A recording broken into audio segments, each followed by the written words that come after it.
Hello, everybody. My name is Sam K, and welcome back to the Dead On podcast. It's been a little bit of time, but I'm joined once again by my good friends. Hi, I'm Sai. I guess I'm just here. I haven't done this in a long time, so I'm quite a bit out of practice with talking about.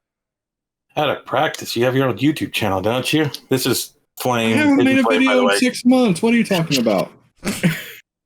This is Hidden Flame. We're the only active one here. That's bullshit. So, since the last time, it's been 5 years since we did the Dead On podcast. Back then, it was more of a collaborative stream between all of us. In that time, a lot of stuff has changed. You guys want to kind of give a rundown of what y'all have been up to since the last time?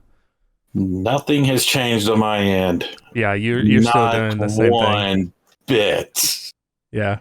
5 years? It's been 5 years since the last Dead On podcast. I can't say like a ton has changed, like besides like equipment upgrades and such like that, technology upgrades, but and like job status and stuff like that. But besides that, it's like it's pretty much the same. Life is life. We just survived the pandemic. Woohoo! Oh God, yeah. So might as well pandemic. Might as well talk about that real quick. What did you do during your pandemic days? What kept you busy? Me? Yeah, we haven't heard from you in ever. What'd you do during the pandemic? Got very bored, honestly. That was pretty much my entire pandemic experience. Sai? During the start of the pandemic, of course, you know about the whole right before the pandemic really kicked off, the Chiefs won the Super Bowl. And of course, I live in Kansas City. So, or at least at the time, I worked in the Kansas City proper. And that was fun.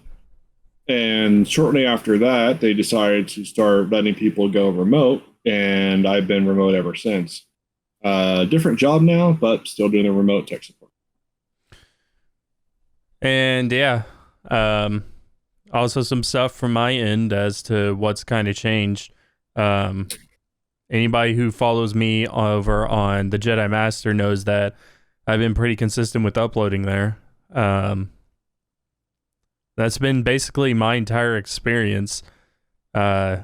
Going forward, the entire pandemic kind of... I forgot that between the time that we stopped to now the pandemic had happened.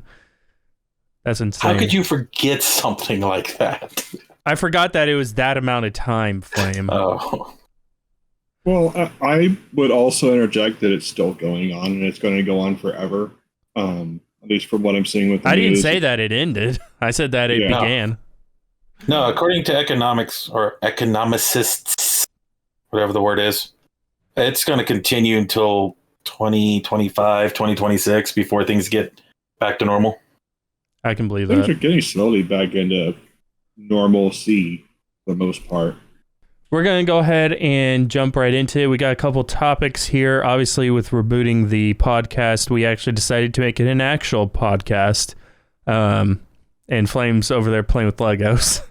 Yes, That's one thing I bought during the pandemic. I was at a Target. I'm like, you know what? I'm going to pick up some Legos.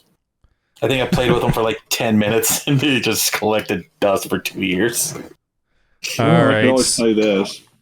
Yeah, the weeb machine. But anyway, our first topic of today, submitted by good old Hidden Flame over there, is the Genesis's effect on the 90s and its impact. Now, for those that don't know, I'm a fucking kid, according to these guys. And I was born at the tail end of the 90s. So I mostly just know the story behind the Genesis. I know the effect that the Genesis had on the 90s. I was not there to experience it, though. But these two were there to experience it. So I'm going to go ahead and let you kick that off, Flame, with the effect it had on you and Like your opinion of what it did during the 90s.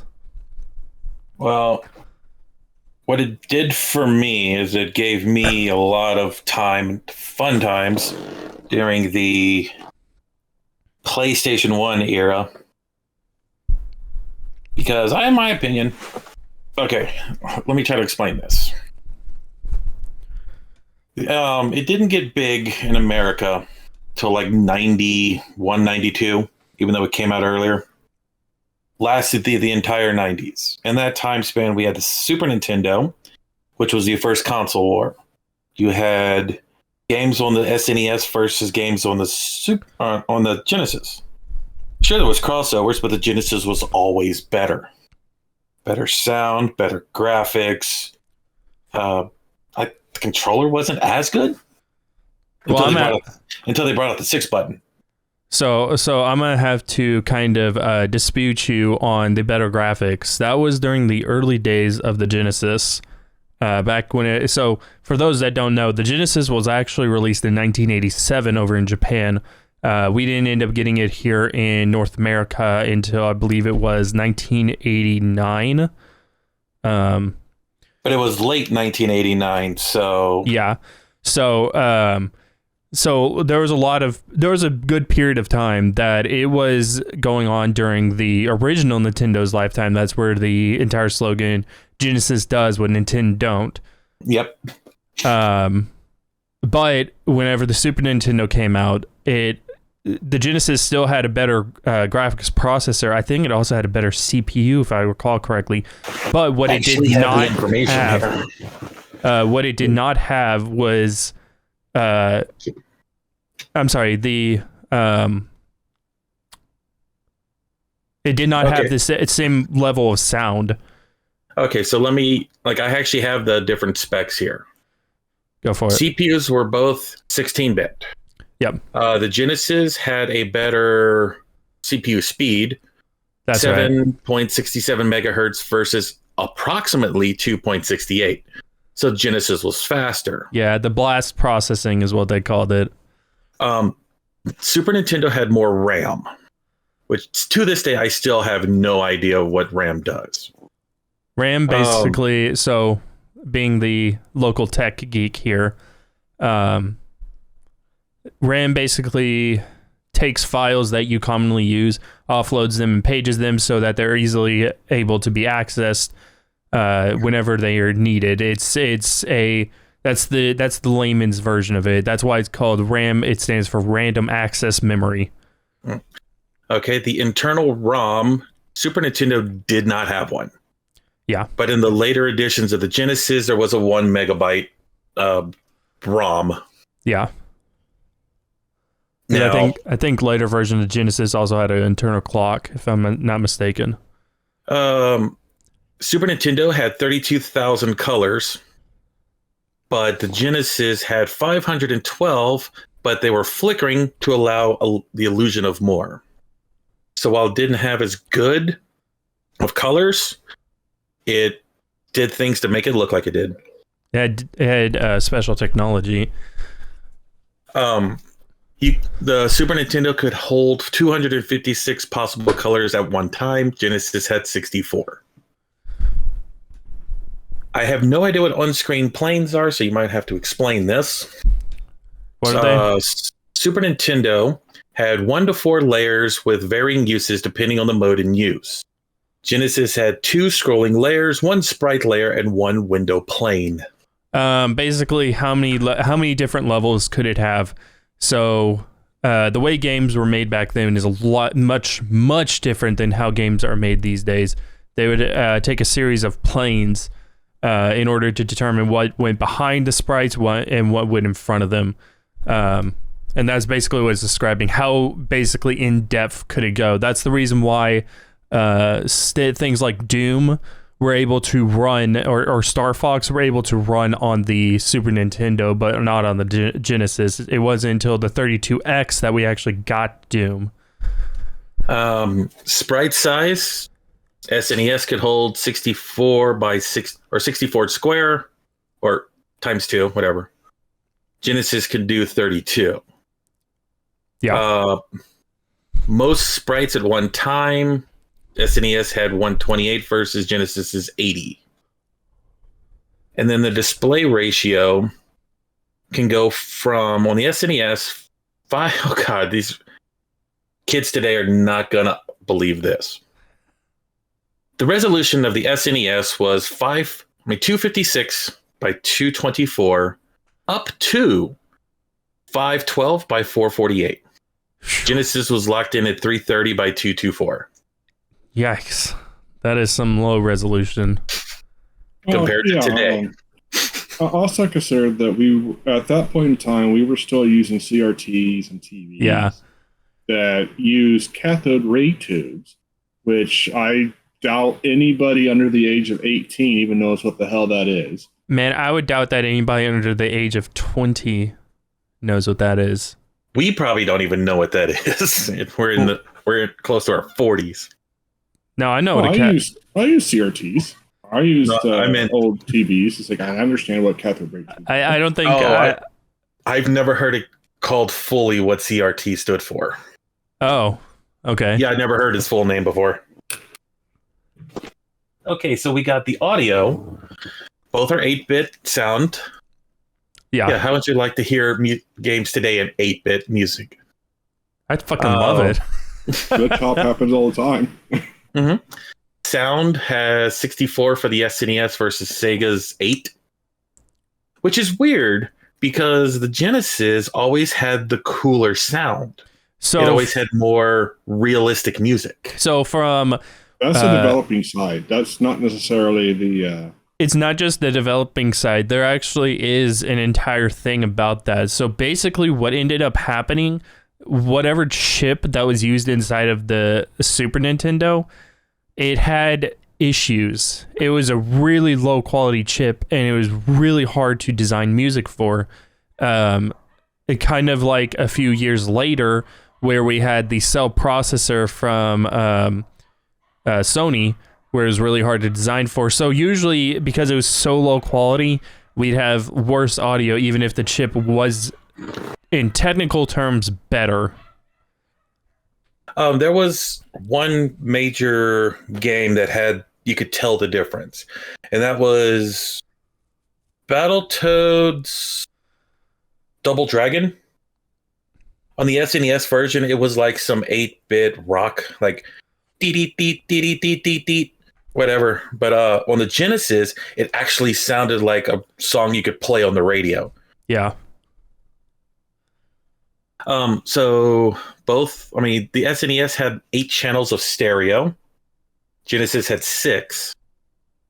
But the Genesis had a I can't say this word. Synthesizer?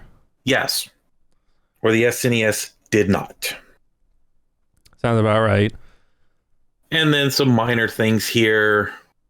Genesis had headphone ports. Backwards compatibility with a converter. And allowed the add-ons of CD, 3DX, Saturn. You could build on that thing. Yeah, unfortunately. 32X was the big thing. Sega was actually really good when it was still doing consoles.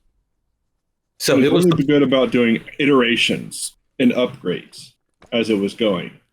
Well, Nintendo doesn't do that. They go, here's a brand new product. Here's a brand new product, but it doesn't attach to the previous one.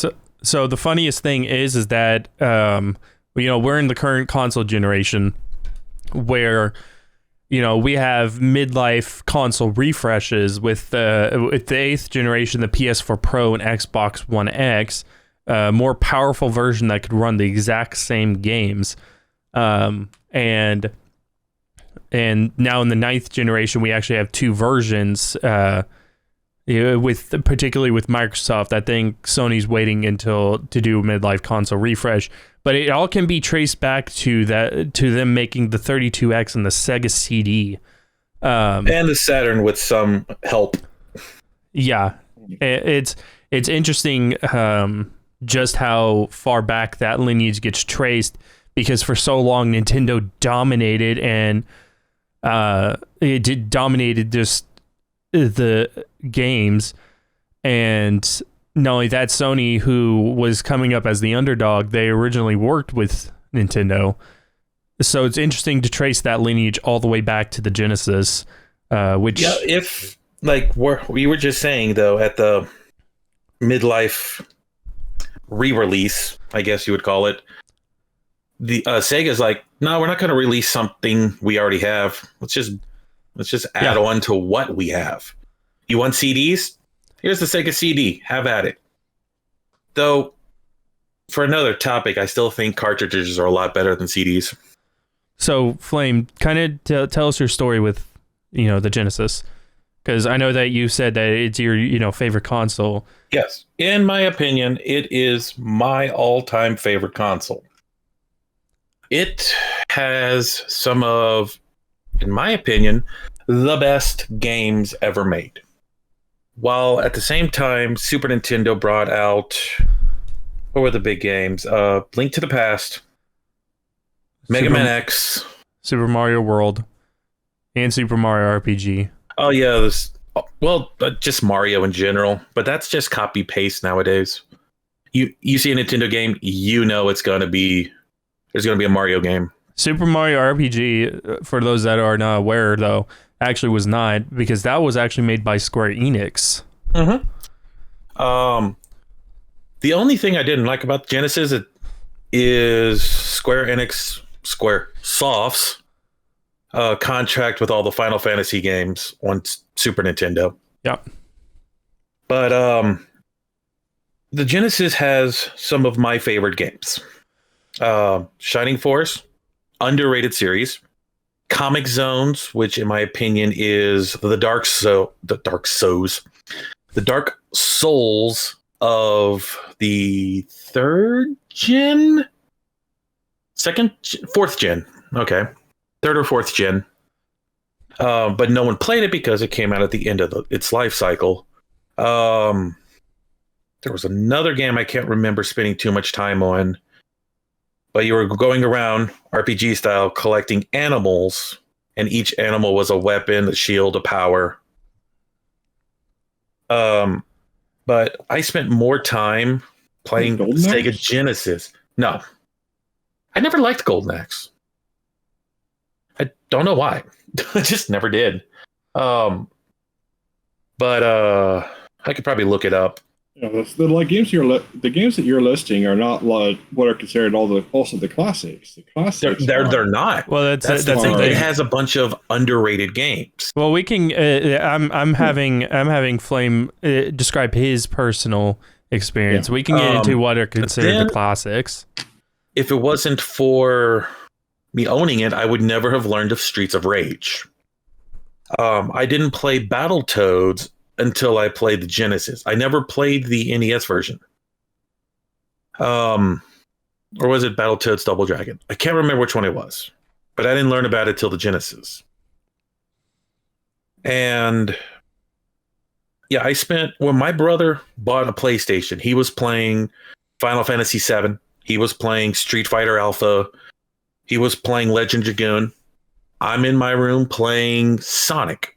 I'm in there playing, again, Shining Force. I'm in there playing Mortal Kombat with blood. Not SNES's tame version or neutered version. The infamous blood code. Mm-hmm. ABACABBA?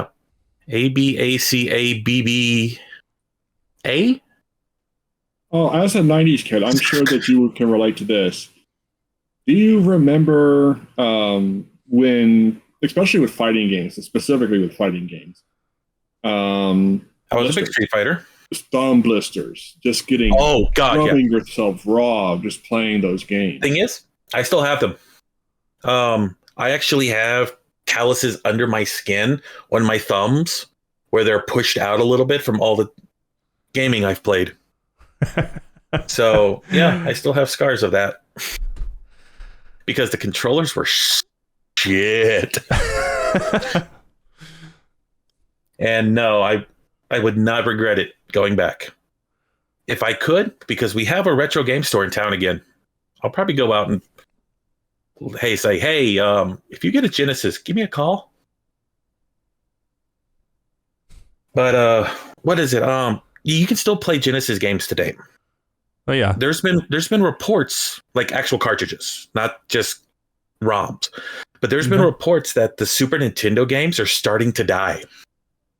The chips in them are starting to deteriorate, so they don't play, while Genesis cartridges are still running strong. But yeah. So, Sai, I'll let you take it from there. What was your effect, or what was your experience with the Genesis? I know you didn't have as much. What was your experience with the Genesis?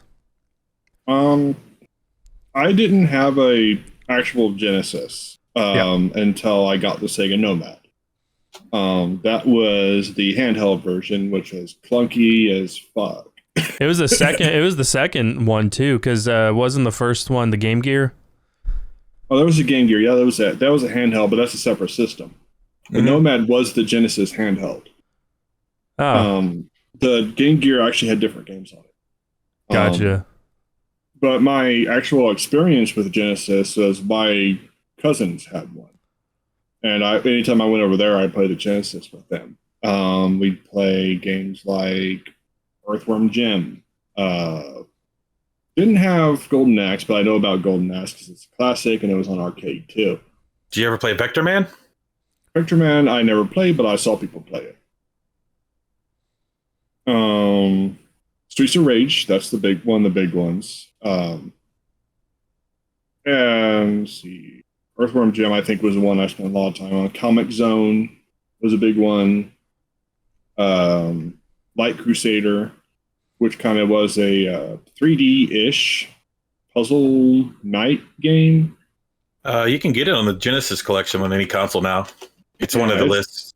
Yeah, it's kind of one of those weird off-the-wall type of games. I didn't really play Echo that much, the Dolphin game, so I know it existed. One of my big ones that I liked going back to a lot was Shadowrun. And one of the big things I liked about it is that the Genesis version and the Super Nintendo version were completely different games. The only thing that was the same between them was the theme. And I think the Genesis version was better. As far as gameplay, story, all that stuff, the Genesis version of Shadowrun was better. As far as like Sonic, yeah, I played a little bit of Sonic. I think the only games I completed though were the Light Crusader and Comic Zone, because those are the only two games I owned personally with the Nomad and had time to invest in. Do you remember the Lion King issue with Sega's version, where it was harder than the SNES version? Both games are a pain in the ass. Well, there was one particular scene that unless you timed it just right, one of the hardest games ever. Well, in the Genesis version, unless you timed a specific jump just right, you couldn't get it. Huh. Yeah, so I didn't. There were a lot of differences, and even if the same game came out for Genesis and the Super Nintendo, man, it's like I grew up mostly with the Super Nintendo. I had the Super Nintendo console. I was doing Mario Kart. I was doing Mario All Stars. Link to the Past. Mario Paint. I spent way too much time in Mario Paint. Mm-hmm. I can remember Mario Paint from a friend. But that was I was more on the Nintendo side because that's what we had, and I didn't get the Nomad until much later, and the console was almost at the end of its lifespan by the time I got it. And of course, then we ended up getting the PlayStation and all that stuff, and then we got more PlayStation and 64, higher consoles, stuff like that. And the rest is history. Yeah, pretty much. But yeah, as far as Genesis goes, my experience on it is limited. I believe I did play Battletoads on it. And I think, I can't remember 100%, but I think that the colors were more vivid on the Genesis version than the Super Nintendo version. The Genesis always looked better. Like, if you were to see side by sides between the Genesis and the SNES, the Genesis game always looked more crisp, always looked more round. Oh God, I hated that game. Not the first one. The first one sucked, but the second one, Return to Funkatron or whatever it is, was the better one. The actual side scroller. All right. Well, that was a fun game. I spent a lot of time in that one too. What about you, there, Sam? Any info we can jump from side of my experience. So I have probably the most limited experience because I was a Nintendo kid. Like 100%. My first console was Nintendo 64. I also played the Super Nintendo and regular Nintendo while having the Nintendo 64. So I was very much a Nintendo kid. But we did have a Sega Genesis. And I remember fondly playing a lot of Sonic on it. It was one of my favorite games to play at that time. And I also played Echo the Dolphin. I got very infuriated during that time. I think I enveloped gamer rage before most people do, because at one point I was playing Echo the Dolphin, got so frustrated with it that I just pulled it out of the console while I was still on. Oops. Yeah, don't do that. That was a kid, so when I say kid, I mean kid. I was maybe 4. Because I've been gaming since I was 2 years old, so, but yeah, I have a lot of good memories from that time. But the Genesis was not as much as an effect in my life.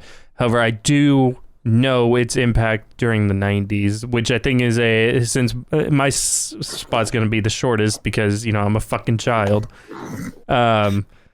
But I think that we can segue into kind of its more technical impact. I had already stated one of its many things during the 90s because the Super Nintendo was not released until 91.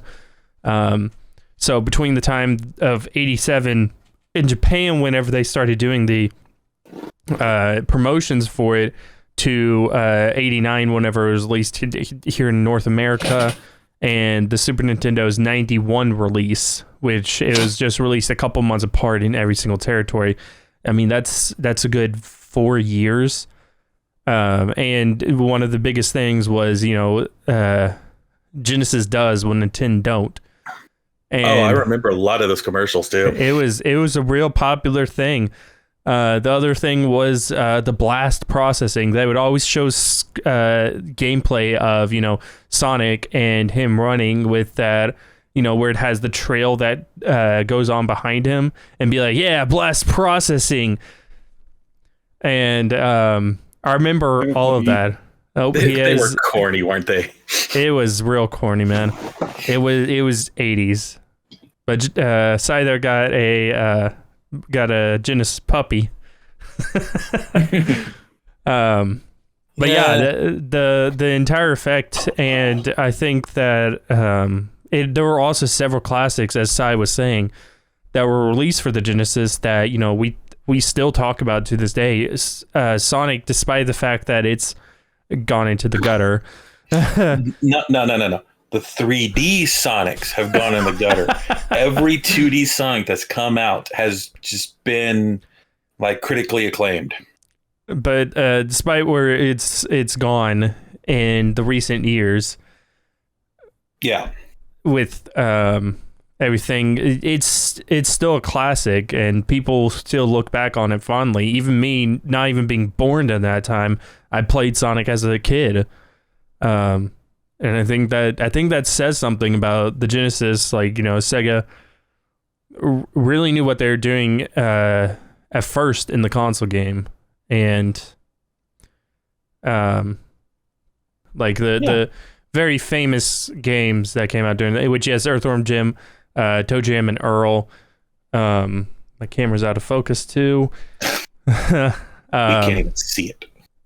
Yeah, my camera's not working in Discord. Thanks for exposing me. But yeah, I haven't seen the cam at all on my side, so I am able to tell. Golden Axe, as Sai was saying, Golden Axe was released during that time. Very, very popular. I think also, what was it? Goblins and Ghosts and Goblins. Ghosts and Goblins. Duke Nukem 3D apparently was on Sega. Here you go. Blizzard's first video game. Do you know what it was? I don't know, actually. The Lost Vikings was a Sega Genesis game. That was on Super Nintendo as well. Was it also Super? It's showing here for Sega. See, Mortal Kombat. Yeah, Mortal Kombat was noticeably better on the Genesis because of the infamous blood code. Because during that time in the 90s as well, which we can talk about what was going on in the 90s. So the entire reason that the Super Nintendo version is always shat on is because it was very tamed down. Mortal Kombat came out to the arcades first, and it was violent, gory. And now, by today's standards, it's, of course, very tame, and even a little goofy. But whenever they decided to port it over to the home consoles, which we knew eventually was going to happen, they had to censor it for the Super Nintendo version, even changing up some of the kills. But for the Sega Genesis, didn't they take out the fatalities for the SNES? No, they changed them. They changed them to be less graphic. But for the Sega Genesis, they actually left all the fatalities in, but you would have to input a blood code. And it would allow it to go through, and the reason why is because at this time Sega was trying to market themselves as the more adult-oriented console in comparison to Sony, which later on in the Sega Genesis's life, they actually implemented their own rating system before the ESRB even existed, which is interesting to say the least. Super was meant for families and kids. Genesis was meant for more mature audiences. Yeah. I mean, we had games. Which is another thing. We didn't see mature games until the Genesis. Yeah. They were all neutered. Yeah, they had to go by the infamous Nintendo code, which we can talk about that in another podcast. But that's like 3 hours and it's in of it. That's an episode on its own. That's like a main topic episode. But yeah, there were a lot of games, and also the 90s were the era of gross out humor, which I know Earthworm Jim kind of leaned into a little bit, which if that were on Super Nintendo, that would have never flew. And I think that's really, it's really interesting. I think Beavis and Butthead was on the Genesis. Yeah, that was one of the multi-console ones, but the one on the SNES was more tame. Well, the cutscenes from in the house where they're making jokes was more open on the Genesis, but the Sega or the Super was more like, okay, here's a small little cutscene, let's continue. Yeah, it was a lot more tame. And I think honestly, just like the midlife console refresh, what I was talking about before, the 32X was, mature games will always trace their lineage, and a lot of people trace it back to Mortal Kombat and things like Night Trap and games like that. But they don't really look at the started on the games like Night Trap. That console was like, I actually never played Night Trap. That was the Sega CD, or if it was something else. Yeah, that was the Sega CD. I've seen the game before. And we can talk about Night Trap in another episode too, if y'all want. But everybody I gotta play it first. The FMV. Basically, it's the video, the games where you're actually playing like movies. FMVs. Yeah, they're FMV movies or FMV games.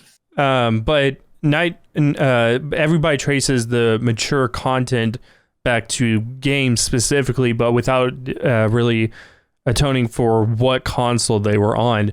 With that, I think it's kind of a detriment to Sega Genesis, because the Genesis did allow for that more mature content to come through. They were a lot more accommodating to developers, and I think that's another thing that we can talk about is Sega's relationship with the developers during the 90s, because we all know that, like I said, there's an infamous Nintendo code, and it was hell on developers. And Sega was always they gave a lot more creative freedom in order for people's games and developers' games to come out on their system. Now, I'm not sure if you guys know the story behind that. I don't think you know about the... no, I'm pretty sure you don't mean the Konami code. That was something different. No, he's talking about Nintendo games have to do something very specific in order to get its seal of approval. Yeah, you have to do this, and you can't have these things. While Sega was always very, very becoming of their developers, very friendly with them, they never really gave them a lot of hard time in order to put their game onto their console, and they would really give the developers a lot of creative freedom, especially during the 90s. Until like the DS, 3DS era, indie games were not welcome in Nintendo. Yeah. They didn't see the value of it, and they didn't. There's a thing called the Nintendo Family Standard, and only companies that are endorsed by Nintendo specifically could make games for Nintendo. And this, of course, is something that goes all the way back to the NES. Yep. And that didn't change until the DS era, when the internet was a big thing and you could download your games, stuff like that. Whenever during the pioneering days of the internet, but yeah, and going off that, the Sega themselves were very becoming of indie games as well. They had a lot of there were several indie games that ended up getting released for the Sega, and the fact of the matter is that you think about it as well, like the indie game scene has become so freaking huge at this point. There are indie games that look better than AAA titles at this point, and I think Sega probably had a lot to do with that. With the Genesis, Sega probably has the most what the fuck games. Sega, yeah, that's where all the weird games went. Okay, so I actually just pulled it up because I was curious. Well, not necessarily the Genesis, but as soon as you get to Saturn and Dreamcast, those are where the like, what the heck is this games come out? Man, oh, you mean like that radio or that TV reporter who danced and shot aliens? That actually was a good game. Space Channel 5. Weird games. But while we're talking about games specifically, what do you think was outside of Sonic 1, because that was bundled in with the console? What do you think the greatest Sega Genesis game was? The greatest or the most sold? We'll do most sold because that's what this list is. Besides Sonic, the first Sonic game. Because it says 15 million, but it was bundled, so... Yeah, it was bundled for a little while. I think at the very beginning it was not, and then as the later iterations came out, like which also is part of the Genesis, they had later iterations, but it started getting bundled in. But I would probably have to say it would probably have to be either Sonic 2 or Sonic 3. What do you think, Si? I'm going to say Mortal Kombat. First game. Okay. You guys got numbers 2, 4, and 5 of their top games. Sonic 2 was number 1. Okay. Disney's Aladdin was number 3. Sonic 3 and Sonic and Knuckles, because they're kind of the same, was 4, and Mortal Kombat was 5. So we got everything except for Aladdin, basically. Yeah. But if you look at the rest of this list, Streets of Rage, NBA Jam, Street Fighter, Jurassic Park, the NFL football games, X-Men, Power Rangers, names you still hear today in the console game stuff. I played was the arcade one. I don't know which one this is. It just says X-Men. Yeah, I do remember NBA Jam being super duper popular during that time. It was, it may still be considered one of the most influential basketball games ever made. Yeah, it wasn't influential as an arcade game, not so much as a console game. It was ported to console. What? But it wasn't as influential as a console game. It was the arcade experience of playing 4 players and doing all that while standing there and then tossing in quarters every 15 seconds. Are you talking about X-Men or NBA Jam? NBA Jam. Oh, okay. And if it wasn't for the Joe Madden NFL games, we wouldn't have the John Madden football games, the Madden games. Yeah. If it wasn't for NBA Jam, we probably wouldn't have NBA 2K. Yep. So there's pioneers in this. Well, like I was saying, there's a lot that gets traced back to the Sega Genesis's legacy. It's Genesis. We can't say it. Genocide. It's Genesis. It's like an extra z on it. It's hard to say for us Americans. But yeah, I mean, there's a lot of stuff that you trace back to the Genesis, and I think that not only is the effect of the 90s, it's the effect of modern day, but particularly during the 90s. Do you think it's the Genesis fault that we have nostalgia trips? Probably. I actually will tell you that whenever I do think of Shining Force, though, I think of the Genesis. I don't think of the Master System. I don't think of, the Dreamcast, which I think the third one. Yeah, but the Genesis died or the Dreamcast died before the other 3 or 4 parts could come out.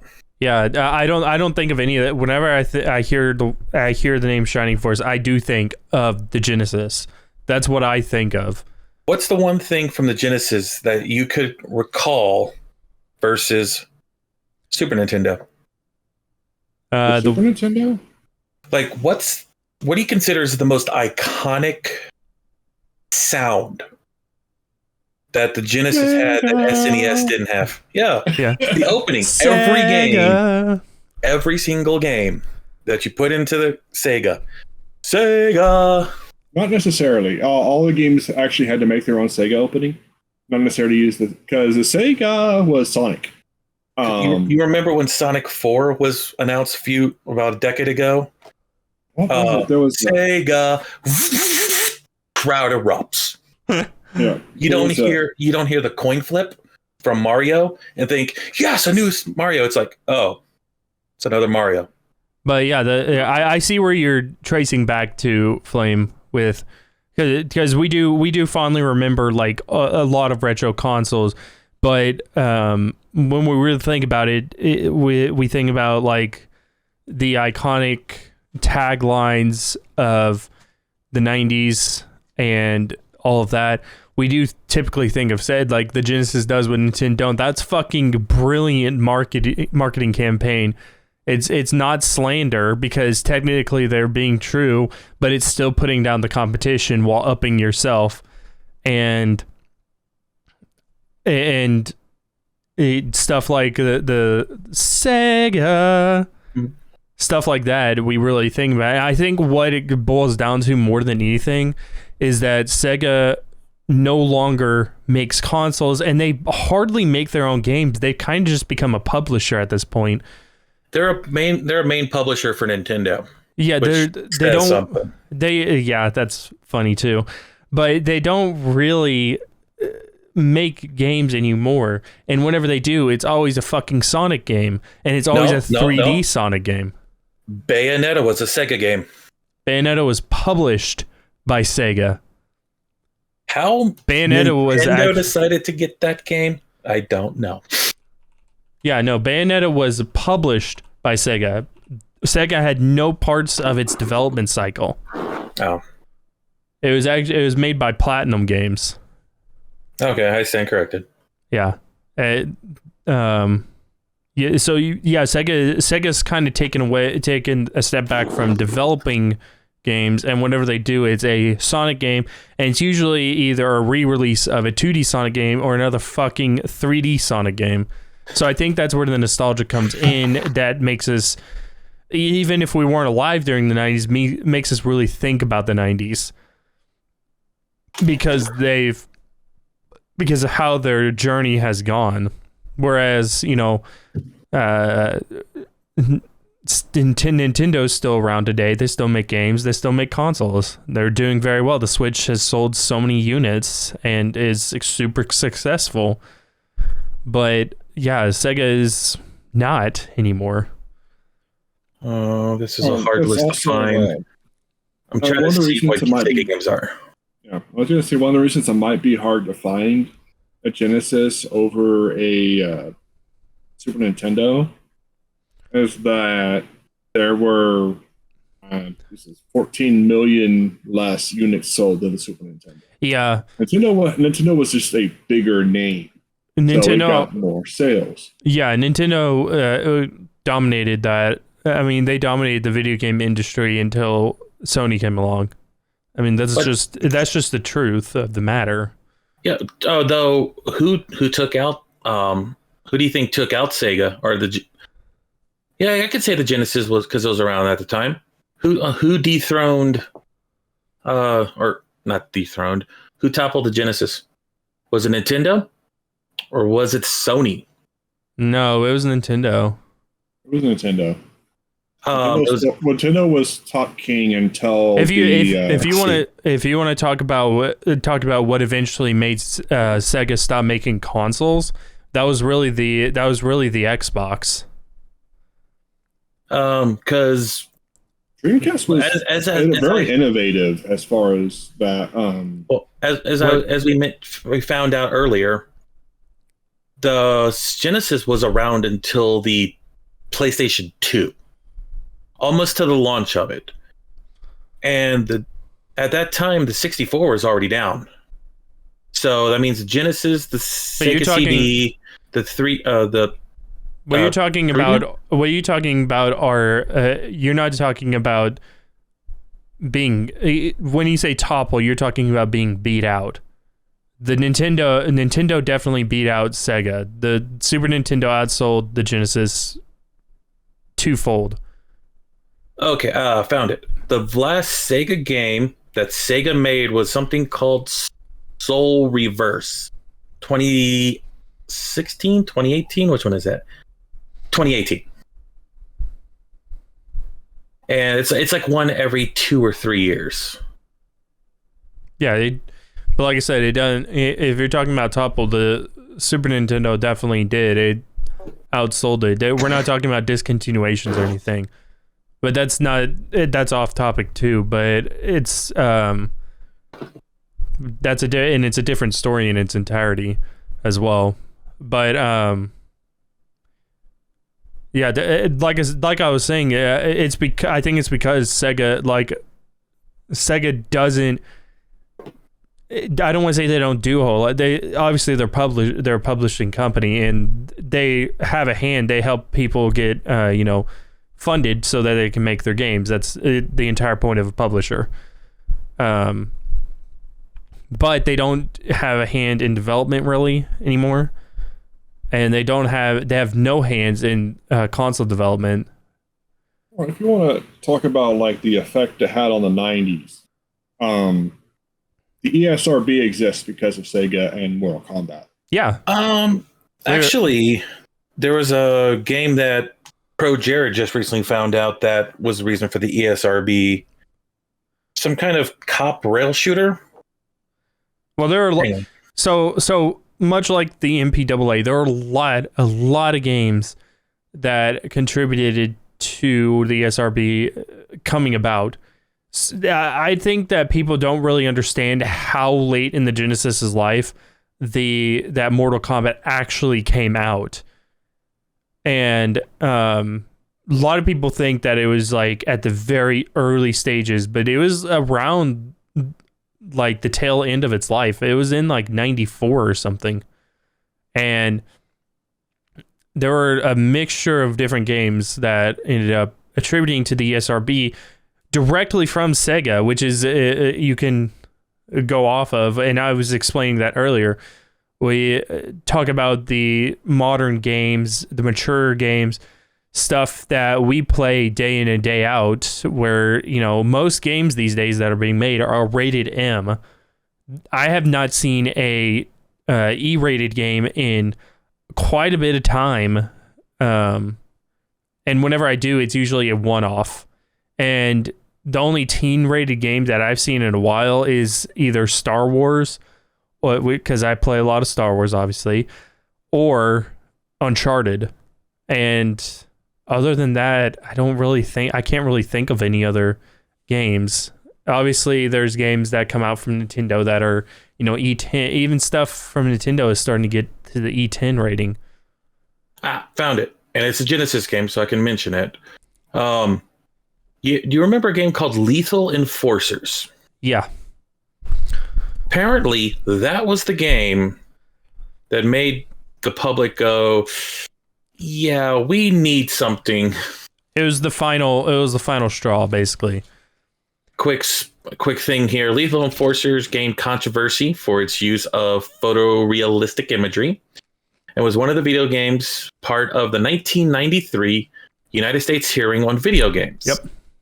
By Joe Lieberman. That's the name that might come up a lot. During the C-SPAN hearings, showed Nintendo and Sega that one of the items they had was the revolver for the arcade. Yep. Looks like a real gun. You could buy those at Toys R Us, along with Night Trap and Mortal Kombat. Those three were the first MA17 on Sega's video game rating. Yep. Words. The VRC. Yeah. That which I was talking about a little bit earlier. They had their own. They were the first to have their own rating system. Simply because they were targeting more mature gamers. And during that trial, like you said, there were 3 games. It was Lethal Enforcer, Night Trap, which was a Sega CD game, and Mortal Kombat. Actually, wasn't Night Trap more of a PC game at first? Nope, it was a Sega CD game. It was made specifically for the Sega CD. It would not come to PC until many years later. But yeah, it was specifically a Sega CD game. But 2 of those games are Sega Genesis games, and they did eventually release. It led to the SRB being made. So you can blame Sega for something else. Well, I think honestly, if you want to blame Sega, that's fine. But I think eventually, for lack of, it would have happened eventually. Yeah, eventually it would have happened, and not only that, I think, as much as I don't like the ESRB, I think that it was necessary to exist. Because that's a pin we need to put into for another video. Our thoughts on the ESRB. Yeah, absolutely. But I think that it's good that it exists. It gives game developers the absolute freedom to do what they want with their game nowadays. And I hate to give credence to people like Anita Sarkeesian. But Night Trap. You cut out there. On who? Anita Sarkeesian. Known video game journalist who is kind of an inflammatory individual. But that was the big and as far as Night Trap, most of it was harmless. Most of this stuff was very, one scene. Mellow. It was very one scene campy where a lady was getting kidnapped. and basically the whole damsel in distress thing, and that specific scene was saying it was promoting violence against women. I was like, do they not know that Metroid is a woman? Or that Samus Aran is a woman? Hey, for decades, Nobody knew that. a lot of people didn't believe that Metroid was woman. Yeah. Respect Yeah, women. Metroid is, well, technically Metroid is too, but Well, mother brain, but yeah. Well, I mean, during the schoolyards, during the 90s, people were like, "Hey, did you finish Metroid? Yeah, did you see the ending? No, because no one could beat Metroid. Too damn hard of a game." That's the other thing I think we should talk about in this entire Genesis. Genesis is notoriously known for having very difficult games. Mm-hmm. I think that with the more modern day gamer rage and the more modern day affinity for people to want difficult games comes from that, because the Genesis, I mean, I told you about Echo the Dolphin, which Echo the Dolphin is a badly made game. Let's just put that out there. That was hard because of design. It was just poorly made. But there's also Sonic. Sonic's not a walk in the park if you actually play it. It is a very difficult game. I actually pulled it up on my Switch the other day and started playing. I'm like, oh, I remember soaring through this game.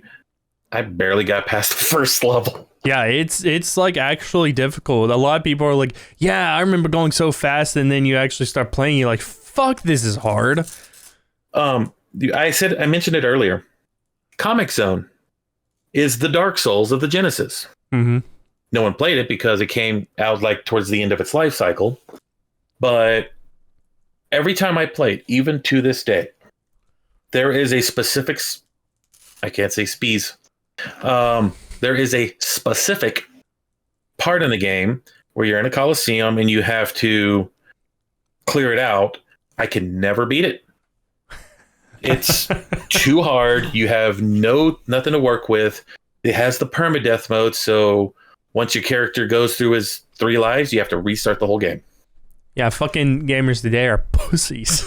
Yeah, I actually say that to every gamer I work with. I'm like, autosaves has ruined gaming. Well, Because you die, you go back to the checkpoint. I mean, hard games have been around since NES era. Yeah, it's NES hard. It's a actual term. NES hard is the thing. You're talking like original Battletoads. You're talking Contra. You're talking, Metal Gear. But those games were made. They were made hard badly. by design.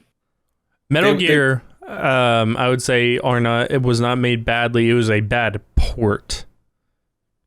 Like a lot of the games, because of tech constraints, is what made them hard. The Genesis didn't have those same restraints. Yeah. It had more money, more budget, more people working on them. And they're like, you know what? Let's make Raystar. What I think Flame is getting at is that if you look at a lot of the NES hard games, it's usually they're very short games, so they just throw shit at you. They throw Ninja Gaiden, Contra. You have to defeat so much shit in Contra, or they artificially inflate the difficulty by making a one-hit kill. Now, Contra is fun as hell, don't get me wrong, but the difficulty is artificially inflated. Whereas the Genesis is really well known for having truthfully hard games. Like I said with Sonic is a very difficult game because if you play it right, if you do everything right, you can blast past it, but nobody is going to play it right. So they're going to get stopped and they're gonna end up dying. As I mentioned earlier, Raystar, I think it's Raystar. The first 2 levels, fun. It looks like a kid's game. Basically teaches you. Level 3, all the gloves come off, training wheels come off. you die in like 5 seconds. And that is your experience through the rest of the game. And if you want the true ending of that game, you have to collect every hidden item, which is another thing Sega brought in, or Sega Games brought in, is the secondary endings, or the what do you call them? Collectibles? Alternate endings. I was meaning more finding specific things as a collectible. Oh, that's been a thing since the NES. No, I don't remember much. Actually, that's been a thing since the Atari 2600, because a lot of the most popular Atari 2600 games were finding hidden items. So I don't think it was so much one, but I know that was it one that had the did one have like the 3D where you go like did it and you hop over the balls and you go back and something like that? What, in the Genesis? The Sonic. Part is. Are you talking about? Stage. Are you talking about? Oh, that's Sonic 2, where you're in the tunnel. Right. Not that one, but where you have like where you go through the ring and you go into a secret world where you're hopping over balls and then. Oh, that's Sonic 3 with the sphere. Okay. I don't know if that was one, because I know that part is extremely challenging. I know games like even Earthworm Jim, as fun as that game is, and it's really fun, and silly. It's hard. Okay, it is really easy to die just to the crows in the first level. I just pulled up a quick list here. It's only 10. The hardest Sega games. Comic Zone. Musha. Kid Chameleon. There's another old game. Return of the Shinobi. Batman and Robin. Ghouls and Ghosts. Contra. Something I can't even pronounce. Gaia Reese. Contra was on the Genesis? Hardcore. It's called Hard Corpse. CORPS. Yeah. I think on the SNES it was called Alien Wars. There's a game called Gaia Reese, Chakin, and Shadow of the Beast. I've never heard of those last three. I've heard of Shadow of the Beast. But yeah, Kid... 10 out of 10. F this game. Yeah, Kid Chameleon. I forgot about Kid Chameleon, but that one is a rather popular game whenever people talk about the Genesis. Apparently, its difficulty is rage-inducing. Have you played it? What, Kid Chameleon? No, I'm not. Besides it needing the mini version, which I think was out for like a week. Yeah, I think that at some point we need to see a mass influx of the Genesis games coming back, because there's a lot that are on there, and it would be very popular. I think that people would like it a lot. I think it would sell very, very well. Okay, I'm gonna look something up real quick. So you got anything? Nintendo Sega have, especially since Sega has basically stopped caring about its console and game side. They teamed up with Nintendo and they're putting the stuff on their new expanded Nintendo Switch thing. Online, yeah. Yeah, which I still haven't paid for anything. It's actually not that bad of a deal. Like $50 for a year. It's not that bad. I mean, yeah, it's just that I don't know that I play and I'd want to get the actual controllers, which are $60 each. Okay, it's not what I was looking for, but I'll read this off real quick. Sega is one of the most prolific arcade game producers, developed over 50 games, 70 franchises, 20 arcade systems since 91. It's recognized by Guinness World Records for this achievement. Eurogamer says it's boisterous, broad, with a neat sense of sportsmanship running through its range. On top of that, it has something that's often evaded console-dwelling success, or cousin success. The Sega Genesis is often ranked one among the best consoles in history. In 2014, US gamers Jeremy Parrish credited it for galvanizing the market by breaking Nintendo's near monopoly, helped create modern sports game franchises and popularizing TV games in the UK. Kalinske felt Sega had innovated by developing games for the older demographic and pioneering the street date concept with the simultaneous US and European release of Sonic 2. Sega of America's marketing campaign for the Genesis influenced marketing for later consoles. Then it goes into the other ones. So today's marketing, Sega. Today's console wars, because of Sega. Dates, like release dates, Sega. Yeah. It's all goes back to the Sega Genesis. Well, that's another conversation that we can have at some point. Is that you hear a lot of the contrasting views on people like breaking street date. Yep. So it's just like street date isn't a law; it's a contract between the companies and stuff. If a consumer gets it, it's not on them to hold up with the street date. Yeah. For anyone who doesn't know what street date is, it's a particular product to be released for the general public. So if they say, hey, let's release this on May 15th, 2023, that's when the game has to be released, because that's what they announced to everybody. 2020 to 2022 notwithstanding, for obvious reasons. Real quick, the Wikipedia for street date is 2 paragraphs. Let me just run over this real quick. No, we can talk about it. We're in a little small talk break. I know. It says here, in business, a street date is the date a particular product is to be released to the general public. Typically, retailers receive shipments of stock prior to its street date release, so that the product can be placed on the shelves for the opening of that day. Shipments come marked very clearly with a "Do not sell before release date" labeled, designating a street date mandate to the distributor. Shipments may sometimes arrive upon 3 weeks in advance. Retail outlets can be severely punished by manufacturers for releasing a product even a day before the release date, a process known as breaking street. One example of this was the launch of DVD.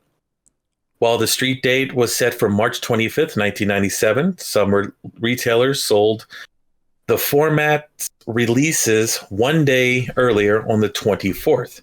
If a retailer breaches the contract establishing a street date, the manufacturer may impose fines, may withdraw privileges to distribute future products from the manufacturer, and may be filed a lawsuit to enforce the contract. That's it. And I think what Sai was going off of was there is a story where who was it? It was a streamer or something, and they had I think it was about the Metroid Prime, actually the newest one. Yeah, Metroid Prime 4. Yeah, and that was interesting. He was getting yelled at because he got his videos up, and he wasn't endorsed by Nintendo, but he got his videos up before the game launched, and everybody was yelling at him for breaking street date. It's like, it's not him breaking street date. Whoever he bought it from did. Yeah, technically. Not always. But, most companies will say, "Hey, you're a streamer. You can record, but like you can record this game, but you cannot publish your videos until this date." Flame. He didn't get it from Nintendo. He got it from a retailer. Oh, yeah. And he just started playing it. You know, he got it from a retailer. He started playing it because now he owns it. He didn't get it. He wasn't sponsored. He didn't get it from. He got it from a retailer. And I think Nintendo actually tried to sue the guy, for breaking street date. And people were yelling at him, going like, "Well, why the fuck did you break street date?" And he was like, his defense was, "I didn't." Because he didn't break street date.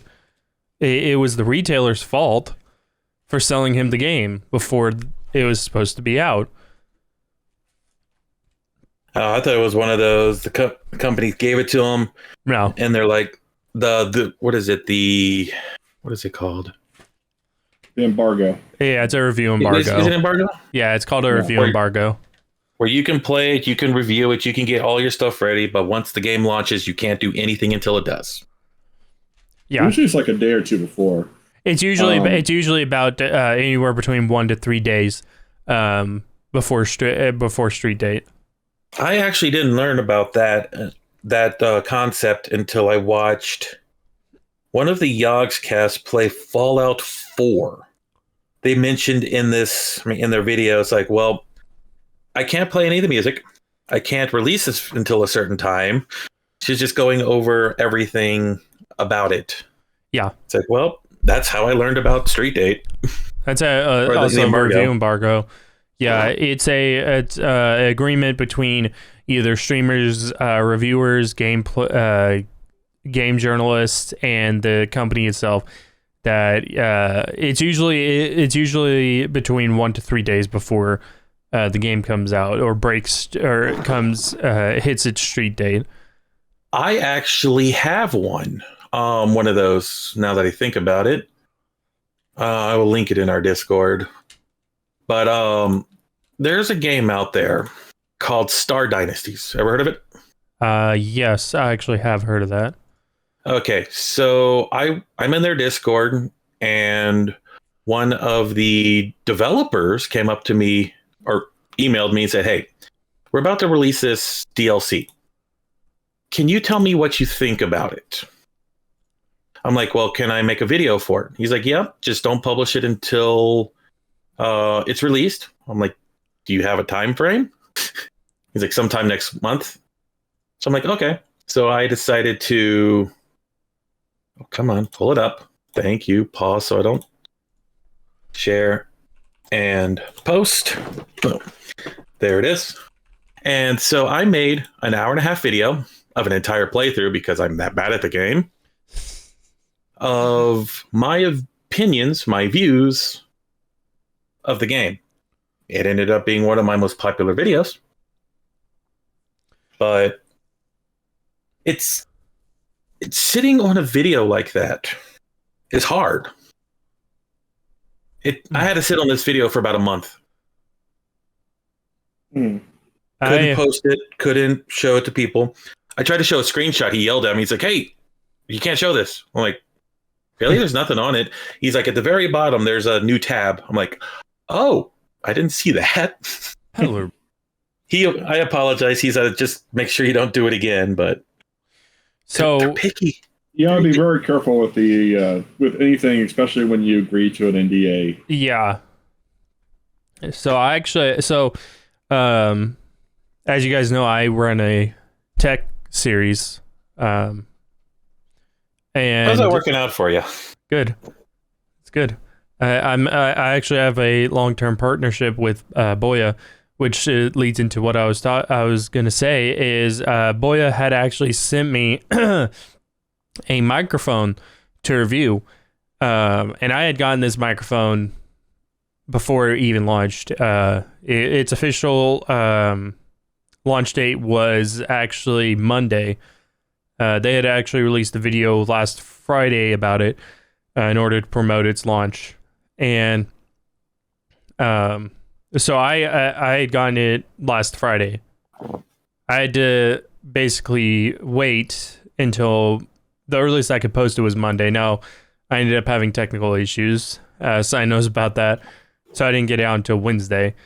But yeah, it's one of those things that you can't post anything. Like I had to, whenever they send it over to me, they give me a very strict list. You can't put this onto any social media platform. You cannot discuss it in any way, shape, or form on your channels or on your Twitter. You can't tweet out any photos saying of the box or anything saying, "Look what Boya just sent me," or anything like that. You have to follow what they say, and It can get, if you have to comply by it, because they can actually, especially if they have you sign something, they can actually take you to court for it. But anyway. Sorry, I just got a message. I'm trying to figure out what the hell happened. I just received a tweet saying TNT the TV channel, please cancel AEW, the wrestling company. I'm like, why? What'd I miss? I can't find anything. It's weird. I'm sure that one person in the whole thing is being problematic and somebody's just being a drama queen. That's how it always works.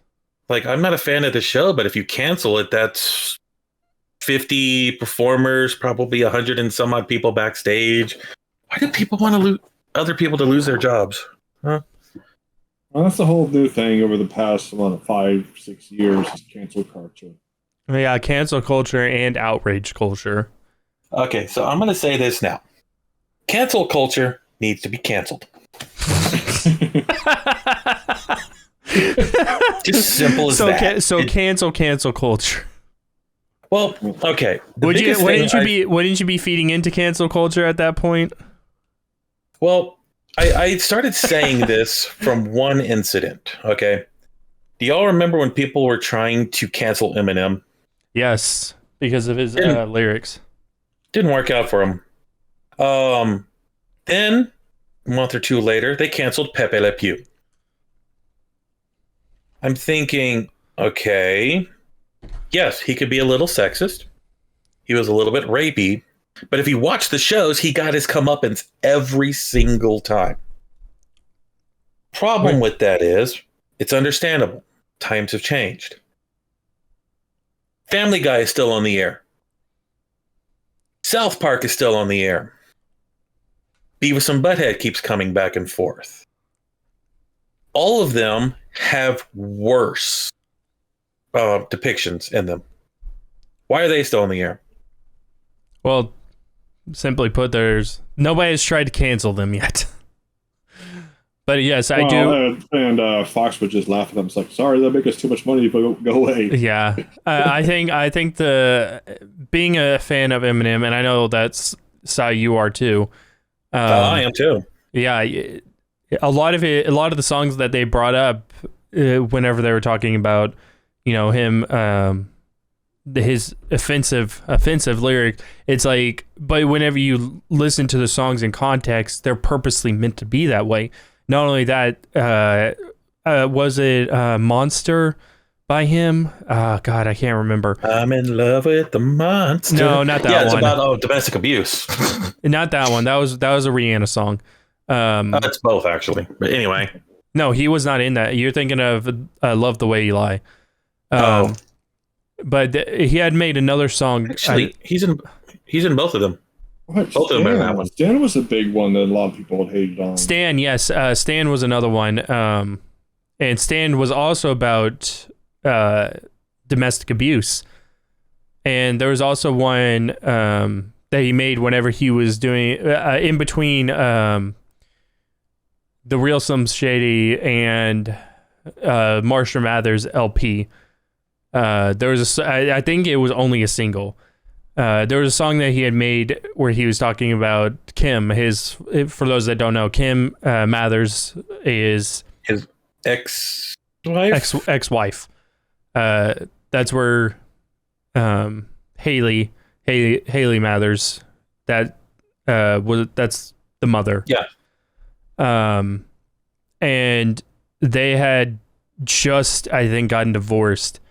And, with Eminem, the one thing you can never say is that he is a bad father. He fucking loves his children, like with a burning passion. And she was trying to, take him to court, do all this kind of bullshit. And he had made a song specifically about her, saying that he was going to go fucking kill her inside the song. And and they try to cancel him for that. And it's like, but if you actually listen to the song, you're hearing his anger at the situation. He doesn't mean that he wants to fucking kill her. He's just really angry.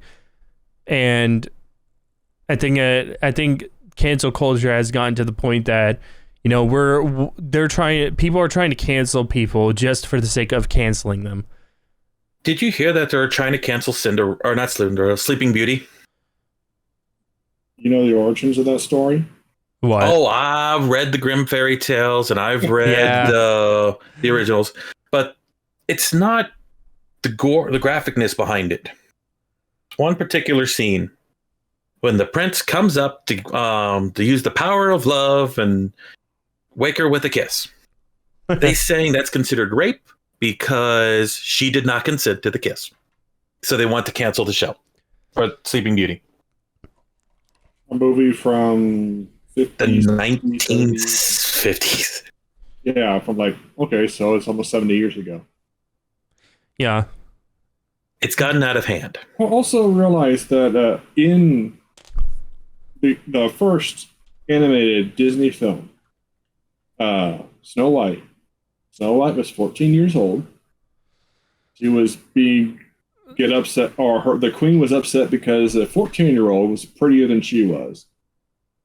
I'm like, okay, yeah, because she hasn't experienced the world yet.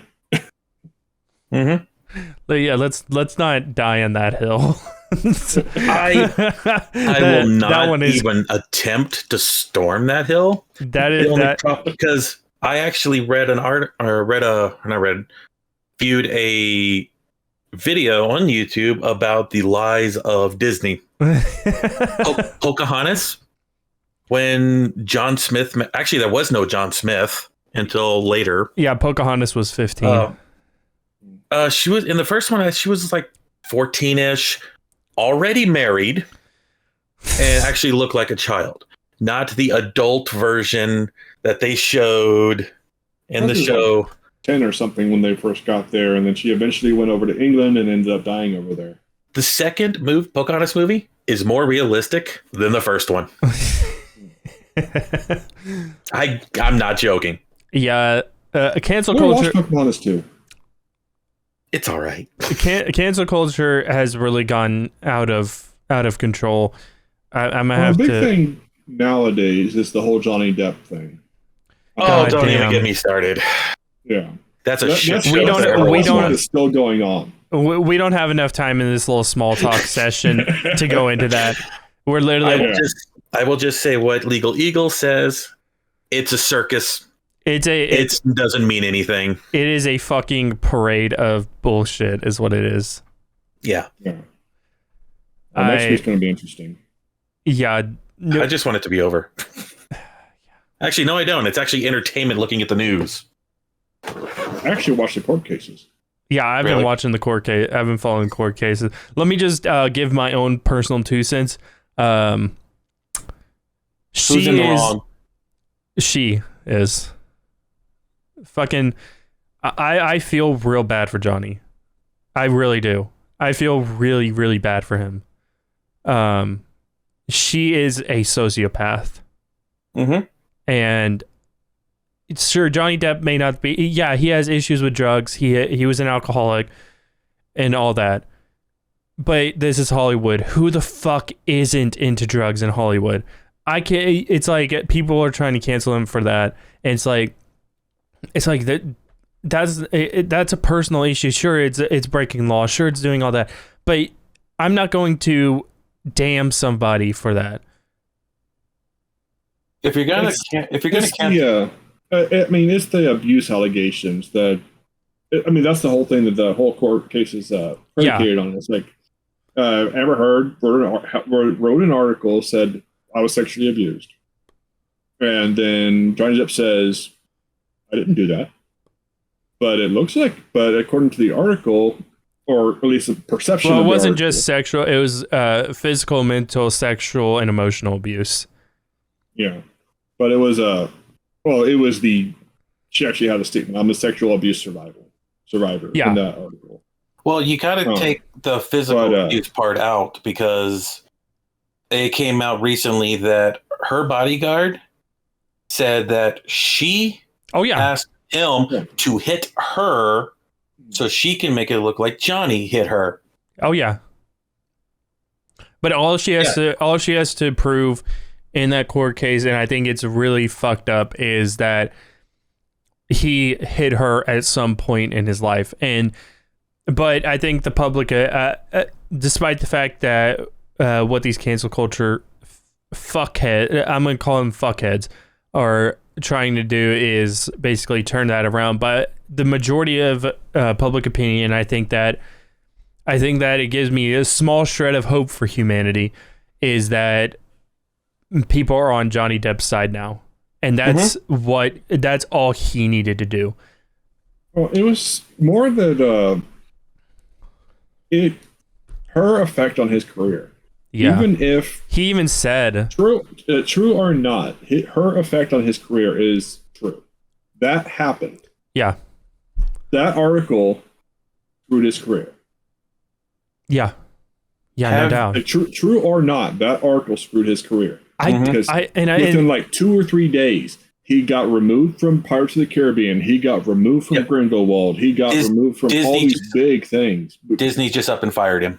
I think he's already said, I'm not going to go back to work for them now after this. Yeah, I think that out of everything, that is the biggest casualty, is his own. I feel that's why I feel so bad for him, because he's in his 50s and he's still getting very consistent work up until this happened, and he said he will be fine. Well, he's still getting consistent work. He even said he's like, he's not. He's actually broke right now, by the way. But he even said, he was like, I want my career back. He'll get it back. The thing is, he will survive this case. She will not. Yeah, that's why I said the only thing that he had to do was win public opinion, and he's done that. He has won public opinion. Look at what happened with other people in this situation. Kevin Spacey, falsely accused. Kevin Spacey was not falsely accused. He was that was legit. No, there was one where the kid came back out and said he fabricated some of it, made it look worse than it was. Yeah, but Kevin Spacey went underground for a year or two. People forgot about him, and now he's slowly coming back. But Kevin, I'd like to point out that Kevin Spacey was not falsely accused. There was the one that did say that it was bigger than it was, but there were 3 other guys that also came out.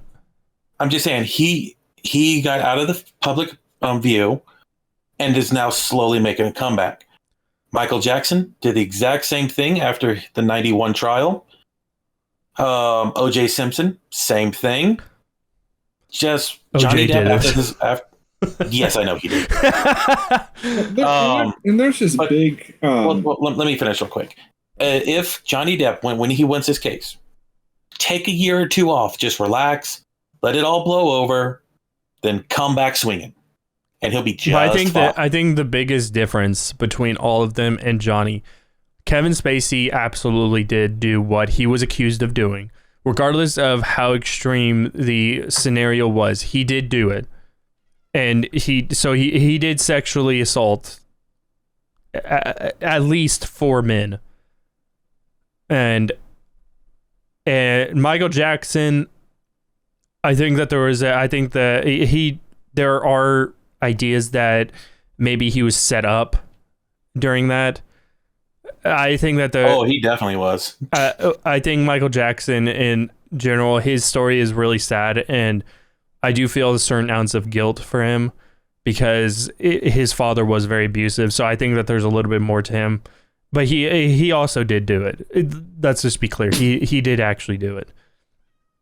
But again, it just comes down to when a celebrity is in this kind of thing. But let me finish. They just vanish for a few minutes. Let me finish here. Johnny, on the other hand, he may. I think at worst, what he did was he maybe hit Amber once. And if that's everybody loses their frustration, their temper. And you know what? She's trying to say that he was like, verbally abusive, and every single time that she has said that, they're always like, everybody else is like, no, they'd get into fights. But it was like, it was bad on both sides. It was just a toxic relationship. That's not abuse. that's just two people who really should not be together. But she would actually harm him, threw his cigarette at him, threw bottles at his head, would demean him and just put him down all the fucking time until he's gonna scream back. And I think it's wrong that he's getting that people are trying to damn him for that. And I think at worst he maybe struck her once, and he might have called her a couple names, but in the context of the situation, he was probably it was just in a fight, and you can't say that that's verbal abuse. If verbal abuse is every single fight that you get into with anybody in your life, then we'd all be in court. Well, I've said some fucked up things to people whenever I've been in a fight, but they've said fucked up things back to me. At the end of the day, we end up going, hey, I'm sorry that I said that, and call it a day. The good thing is, though, there's one silver lining to all of this. The longer this goes on, the more unhinged you see Amber Heard becoming. You can see her unraveling. You can actually see it in her brain. Yeah. At the very start, she was calm. She was collect. It looked like her makeup was perfect. The last time I saw her, it's like she's disheveled. Looked like she hasn't slept. Her eyes look like they're like fury. Yep. Looks like she's about to snap. That's a jury performance, and I'm pretty sure that she was told to do that by her counsel. Oh, and the crocodile tears, can't forget those. Yep. Submitted by me because I'm a fucking nerd. AMD versus Intel. Now, this has been a discussion for a very long time, guys. There's Coda. Yeah. Hi, Coda. Yeah, there's. Say hi. Okay. So again, for anyone who wants to know, I gotta explain this. I don't abuse Coda. She's just very dramatic, aren't you? Okay, go away. So, the AMD versus Intel thing has been a discussion for a very long time. It's been a discussion since the early days of the companies, and but with the release of the Zen series or Ryzen, it has really heated up, and people have started talking about it more and more and more, myself included. I went from being an AMD person to being Intel at one point, and whenever Ryzen was released here recently, I've even wanted to push for Ryzen inside of my editing computer. And isn't Ryzen part of AMD? Ryzen is the CPU lineup. Okay. I have a Ryzen in my computer, and it keeps showing up as AMD. Yeah, AMD. Ryzen is the lineup of the CPUs. AMD is the brand. I would go as far as to say that I think that the competition is good for us. Intel, whenever Ryzen was launched, they were like, oh, people don't need more than 4 cores. They don't need more than 8 threads. We don't need to have 4.5 gigahertz processors. You're good with what you have right now. And Ryzen came in, had the fucking Threadripper that just totally trashed everything.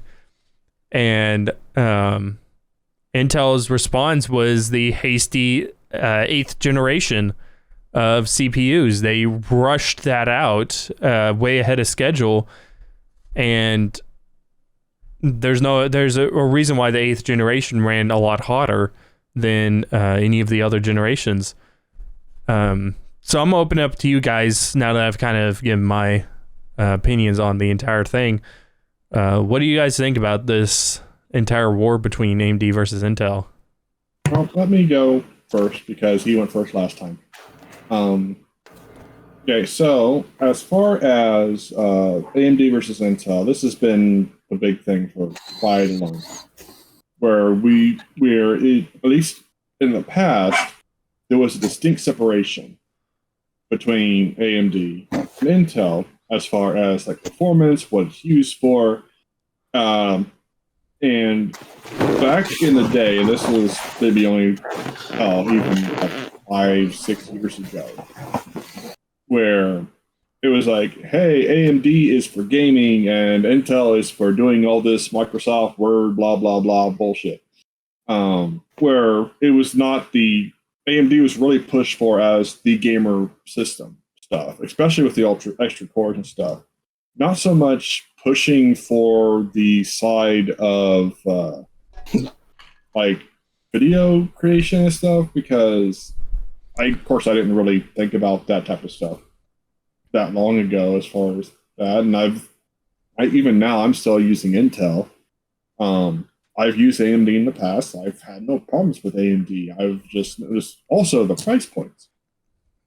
Price points on AMD used to be a lot cheaper, and they may still be because I'm not paying attention to the prices. But basically, for the same or equivalent product, be cheaper than the Intel version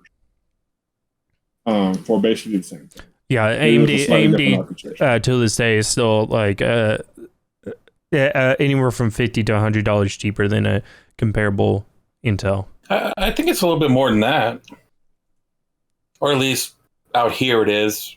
Intels I see in stores for $900, and AMDs are usually like $700.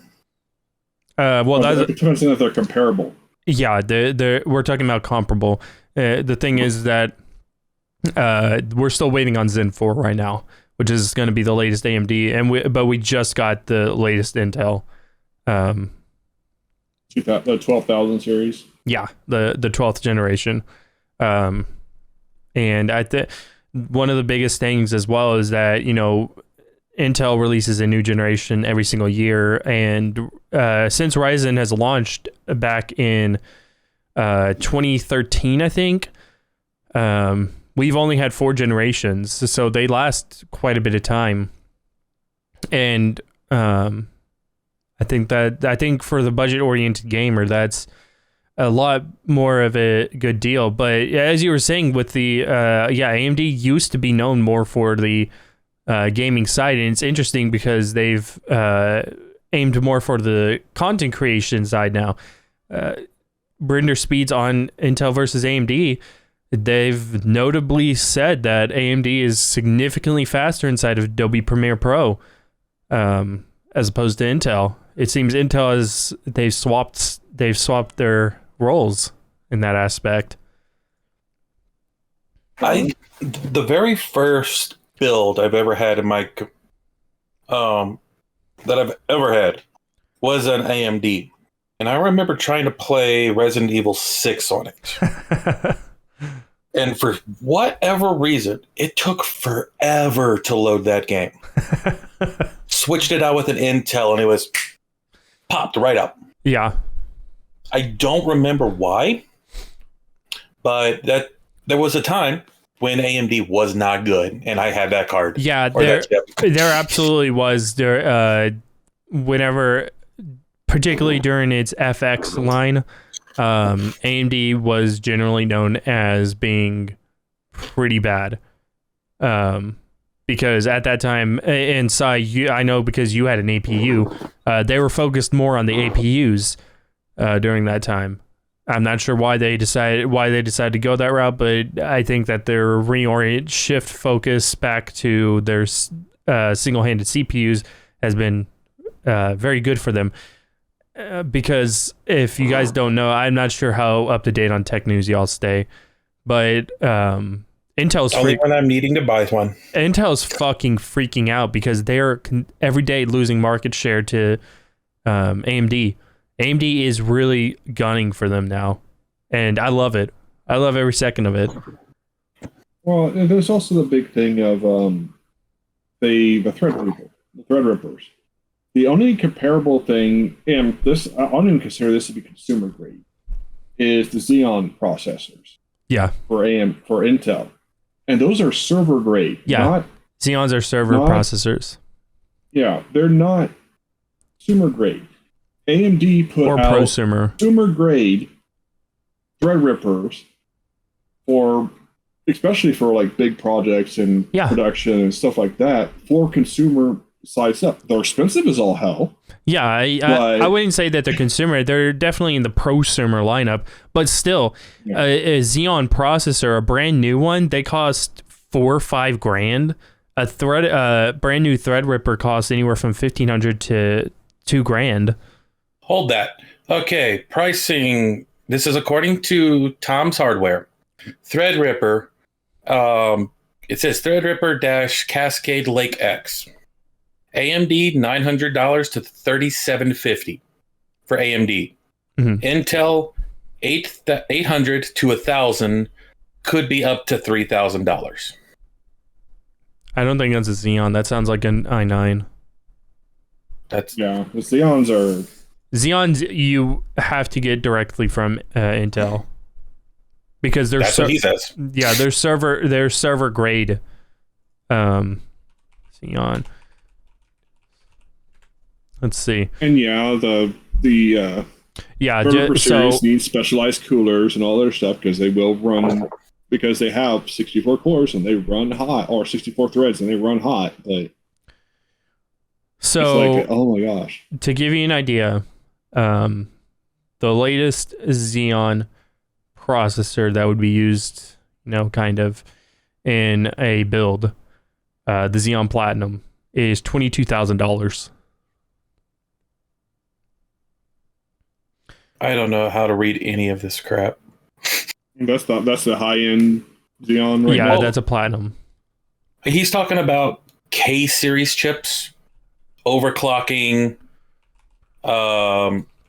rapid sockets. I don't. Right over the head. Yeah. Let me see Xeon versus Threadripper in comparison. But yeah, we if we're going to talk about price points, I would definitely say that the Ryzens are for the budget oriented person. That anytime people ask me, what should I go for, and I tell them I'm like, well, what are you planning on doing? Are you gonna, do you want to stream? Do you want to just play a couple games? Do you what avenue are you trying to pursue? And anytime that somebody tells me, I want to, make content on top of doing my gaming, I'm like, you gotta go with the Ryzen because they're made for that. They're made to do that. And PC World. And like you were talking about the 8000 series. I have an 8000 series on my computer. Yeah. I haven't upgraded yet. It is run perfectly for the last however long. I mean, it's not a bad processor. Yeah, you said it runs hot. I'm using an AIO cooler. Well, yeah, it was just Intel's reaction. The reason why it ran so hot is because Intel rushed it out the door, basically, and as opposed to the 7th and 9th, which came before and after. What you're going on is that you've had it for a while, and I do agree and that kind of goes with the Ryzen processors, how they only had 4 generations as opposed to Intel, where they release a generation a year. Ryzen's about to drop one, that's what he's waiting for. Weeks from now. And they're comparing it to it's a Ryzen 7, and they're comparing it to their Ryzen 9, so they're downgrading? No, they're comparing it to an i9. Here, I'll just copy image. And... But yeah, one of the things between Intel and Intel puts one out every year, but they do half steps. Unlike AMD, who goes we're going to do a whole new architecture. Not necessarily a whole new architecture. We're going to go from the 2, the 3, the 4. Well, we're going to do it's the 1, 3, and 5. Basically. They skipped the 2 and 4, but they don't put out things every year because it's just like that's just wasting resources, and they're gonna research everything they can, put everything out as they have to, and do what they need to get a good product out, as compared to saying we just need to pump out as many chips as possible, like Intel is doing. It's just like, okay, well, Intel's doing great now, but now everything's comparable. Used to be it wasn't the case. Yeah. And you can go either way now and be fine. Yeah, it just depends on what you're wanting to do, what your budget is, and everything like that. Regardless of who you go with, me personally, I'm not sure how you guys feel about it. I love that that AMD is really gunning for Intel right now, because competition is always good for the industry. It's why the console wars are good to have happen. Even as stupid as and meaningless as they get, the entire reason that we are getting consoles now that are in 4K, and you're seeing games come out that are in 60 FPS on the consoles, which was an unheard of thing like 10 years ago. Like console games running at 60 FPS, like what the fuck? No, that would never have happened. But because we're seeing so much competition in the market, it is changing gradually. And I think the same thing is happening with the CPUs, right? When AMD came out with the Ryzen series and showed, we got some teeth, Intel fucking flipped, and now we're getting smaller diameters of processors inside of our thing, meaning that we're getting better TDPs. We're also getting, cool. It's becoming cooler, and Intel's reaction to the 8th generation of their CPUs, where people were criticizing them for not soldering down the heatsink onto the chipset itself. We saw with the 9th generation that they ended up doing that because people were like, you clearly rushed this out and did all that kind of stuff. And I agree with you that, AMD is really focused in on providing a good thing for their customers, a really good, process for the customers, as opposed to, being like, we have to get another CPU out this year. We have to do it. We can't, we're losing market share. We have to fucking, and I think that's what's really happening, is that Intel is fucking freaking out that they're losing market share. And what that means on the consumer end for everybody out there is that we're going to get, better, we're getting more cores, more threads, we're getting faster clock speeds, we're getting better prices, better bang for the buck. And we're getting more in general. We're able to, we have more CPUs to choose from now. And regardless of which way you go on that, you can be an AMD shill, you can be an Intel shill. Competition is always good for the market. It's always good for the consumer. Yes, but tribalism is not. Okay, so let me explain this real quick. Sam, I know you're not into wrestling, but something just came to mind that fits perfectly here. Intel, in my opinion, is the big boy, the one who's been around the longest, who knows what they're doing, but has become so stagnant and stale, they don't want to advance. That's like WWE. AMD is the new kid on the block. They're giving the people what they want. They're trying to improve what is already there. That's the new AEW. The problem is Intel is stagnating. They just don't care anymore. They have the money to keep going. They will continue to release every year because people are still going to buy it. Just like in wrestling, people are still going to watch it. So I might have to disagree. Even though if it's shit or or good. I'm gonna have to disagree with you there. That Intel does not care. Intel very much cares, and that's the thing. They weren't caring whenever the Ryzen first came out. The 7th generation was notoriously the worst reviewed generation of Intel. People fucking slammed Intel for the 7th generation because they were getting tired of getting the same shit. And that's whenever Intel came out saying consumers do not need more than 4 cores and 8 threads. And people fucking lost it. And AMD responded to that with the Ryzen series. And that's whenever Intel, and now first Intel probably was like, oh, this, like you said, the new kid on the block, they aren't going to fucking do anything to us. Intel started losing market share, and that's when Intel flipped. Yeah, it makes the old guys sit up and think, oh, we now have competition. Yeah. We need to get our act together. And also consider that both the Xbox Series S, Series X, and the PlayStation 5 use AMD. Yes, they do. So the two big consoles that are getting millions and millions of sales use AMD architecture, and all that money goes to AMD. Oh yeah, they get a chunk of that. They get a chunk of that.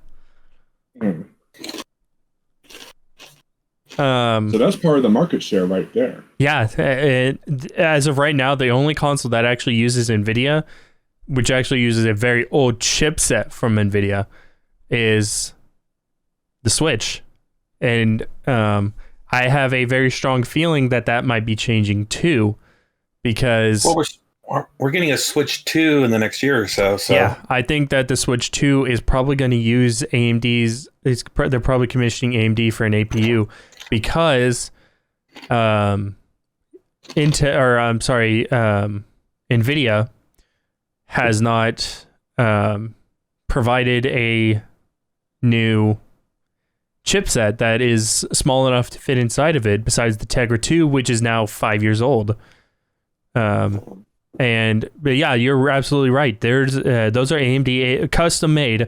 They're like, for audience out there, what's inside of the modern consoles for the past 2 generations actually now is a custom built Ryzen based AMD APU.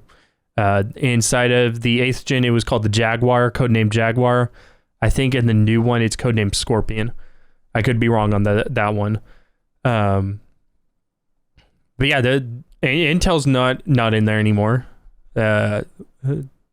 Their last one that they were on was the Xbox 360, and yeah, AMD's being fed that money. We can have another episode about AMD versus NVIDIA. That's less interesting one. I thought the Xbox One had Intel, and that was because Xbox One had Intel, and PlayStation 5 had AMD, and it ran better on the PlayStation 5, so that's why they brought out the Xbox One S. No, what it was is that the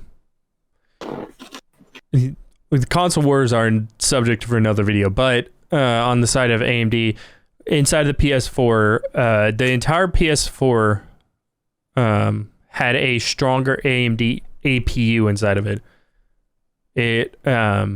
But the ones that are inside both, they were both codenamed Jaguar. What it was is that Microsoft was so concerned with their, the heat because of what happened with the Xbox 360 that they actually had them downclock the APU so that it ran a little slower and didn't produce as much heat. That's what ended up happening. Is that why the Xbox One was shit for the first year? Yeah, that's why the Xbox One and the Xbox One S actually was not a physical upgrade. It was just a upgrade so that it didn't blow as much air, and it also had a 4K Blu-ray inside of it. It wasn't until the Xbox One X that Microsoft started really leading with the console power. But yeah, like I said, that's AMD inside of there. That's not Intel. Intel ain't making any of that fucking money. And I think that's also why they're starting to lose market shares, because, you know, the PS4 sold like 120 million units, and apparently the PS5 is doing better than the PS4 did during its current launch window. So yeah, they're making that money. Though they can't keep up with demand basically right now. They are still, after what, 2 years almost, or a year and a half, they're still sold out because they cannot keep up with demand for the consoles. Well, kind of also have to realize the whole chip shortage of 2020, but it's actually gotten better. It's starting to ease up. Yeah. Though there is something I wanted to mention about this. People my age, we don't tend to care too much about graphics, about processing speeds, because what we grew up on, our nostalgia for it, we grew up on the PlayStation 1. This is the greatest so far. PlayStation 2. This is the greatest. Our expectations are, okay, there's going to be something better later. Where the younger crowd is seeing this and it's blowing their minds. Where us are like, eh. Well, you have to think as well that I hate to say this, but the former generations weren't as technologically educated as the current generations. Y'all, and what this is very reminiscent of is the bit wars. Y'all remember the bit wars? 8, 16, and 32, and 64. I know. Yep. Everybody. It was like, but nobody fucking knew what bits actually were. Nobody fucking knew what they were. And what has changed is the more newer generation, and even people who are more technologically inclined, even if they're of the older generation. Like, I know Sai, me and him have had several discussions about the technology and all of that, but you're not as technologically inclined, Flame. You don't care as much about the technology. You want it to function. Well, okay, they released a video. Cannot remember what it was. I want to say it was Unreal 5. And I looked at this video. I'm like, the graphics, it looks fine. It's up to date. It's nice. It's smooth. Then they flip a switch and it's all triangles and like stars and circles and squares. And it's like, okay, so they're showing us how each of these react. But people in their close to their 40s or over don't really care. I think that's we're just going to be. It's like, okay, that's cool. That's a blanket statement, because there are definitely people in their 40s. I wouldn't say that we don't care. We still like the advancements that they're making, especially in gaming, making things run smoother, run faster, run better, look better. For example, Flame, you have your Shining Force that you like to play over and over and over and over again. It's my game. Yeah. Sam likes to play his KOTOR over and over and over again. But he will still shit bricks when Eclipse comes out. When Quantic Dream finally finishes their Star Wars Eclipse, because that is going to look realistic, movie frame basically. Yeah. As compared to that, it's still going to be a badass game. Yeah. It's not that people don't care about the new shit that comes out. For me, Skyrim is a hell of a lot better game than Daggerfall. I still go back to Daggerfall every once in a while, but I like Skyrim because it's beautiful. It looks awesome. Still holds up after 10, 15 years. And on that, what Sai is saying back, we're kind of veering a little bit, but it leads into a good discussion that on that, whenever I see the price to performance or how Intel's comparing to AMD, whenever I see that, I'm like that's awesome. I'm like it's good that they're it's not this just AMD's getting shit on now, which was happening during the FX lineup, where it's like we're seeing comparable frame rates, we're seeing better render times inside of I will accept Adobe that. Premiere. Rendering has been getting faster. Depends on how your setup is. If you're doing Ryzen's definitely better for that, or AMD is. Yeah. Well, the videos I used to a lot that is CPU or GPU based. Being the tech nerd that I am, with also being the artistic side of me, with rendering video and all that. Sai, what you said is partially true about things being GPU bound. Anything I would say that would require more effects. We had a discussion about the HDR rendering, how quadros are needed in order to do hardware HDR rendering. But anything else, to make for instance, to make one of my videos, 8K, 3 hour long. no, one of my Jedi Master videos, no commentary, walkthroughs. I might have one that's 2, 3, 4 hours long. Mm. If I were to render that on an Intel, that takes an hour and a half, let's just say.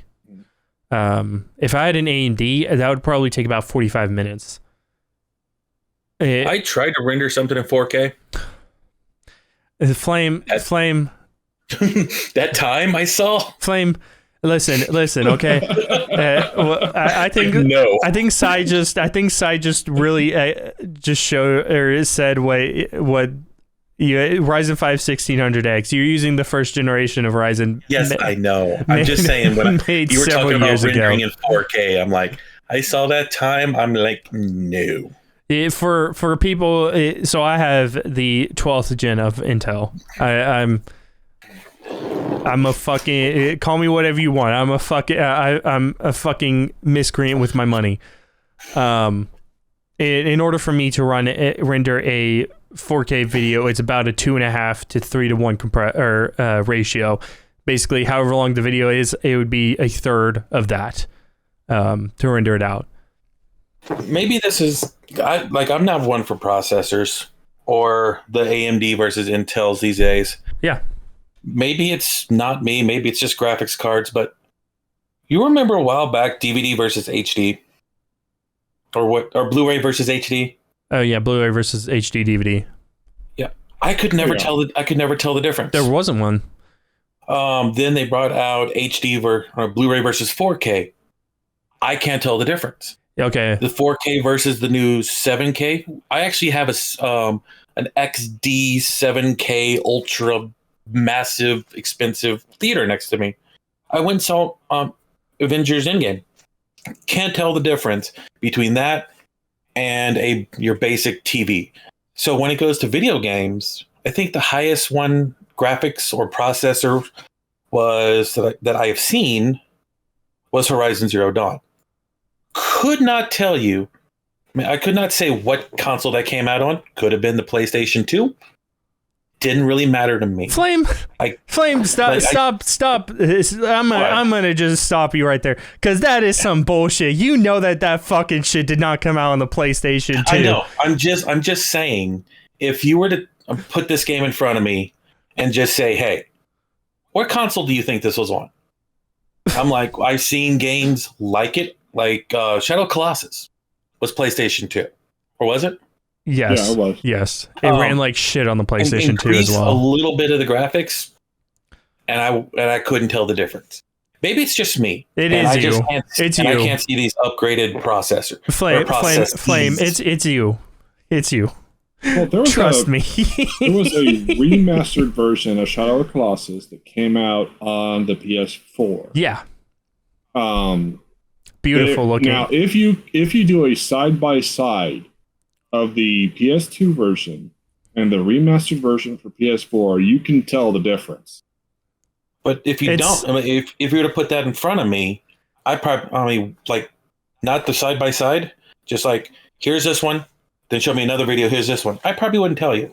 But if you showed me them side by side, yes, I could see it. No, dude. It's also, there's also a thing called, and I'm sure that we're both guilty of this, nostalgia glasses. Yeah, nostalgia goggles. Yeah. Yeah, I'm gonna 100% say Flame when especially because what do you think about the games and stuff, and the graphics is neither here nor there, but it is you, and especially when it comes to processors, it's you. You can call me an asshole. You can say that I even said I'm a dick. It could be me. I just can't see the differences in the newer stuff. Like, but there's a Ryzen 5 in my system, put a Ryzen 9 in my system. I probably won't be able to tell you the difference, or at least off the start. In comparison, and right now, you have the you have the 1600X in your system. It's not a bad processor. No. It's actually decent. The problem is the stuff you're trying to run doesn't like old processors. That plus its architecture is what? It's 5 years old? Yeah, it was in 2017, so yeah, 5 years. Oh yeah, that's the other thing. AMD was were the first to use heat spreaders. I don't know if y'all knew that. I don't know what that is. Is that like the cooler? No, heat spreaders are what are on top of the chipset. So, Hang on a second. I might actually have a visual. Oh, Sam, I need to ask you. What do you think about the new 5800X3D? I think it's great. I think it's great. Post it on Discord.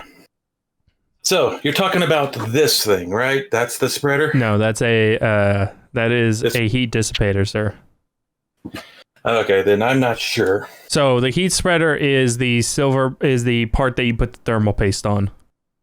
It's for those that are out there, I'll throw up a picture of what the heat spreader is. It is what you put the thermal paste on. Underneath that is the chipset itself. And up until I can't remember what generation it was. Both AMD and Intel used that. AMD was the first one to have an integrated heat spreader on their processors, which allowed for better heat dissipation. This one just sits on the processor. Yeah, it's sitting on top of the heat spreader, man. No, that's actually on top of the chip itself. It's not. Trust me, it's not. Okay, it looks like it is. Dude, whenever I'm talking about like this was an integrated heat spreader, I'm talking about this was like years ago in the 90s. What is this? That looks like a 60 series graphics card, probably 960. I'm gonna just throw a guess out there. Hey, 960 still holds up. But anyway, so you're asking me about the 5800X3D. I think the new one that just came out. I think it's awesome. I mean, it's a cheap way to get gamers what they need. It's a gaming oriented processor, and I think it's going to make Intel even freak out a little bit more.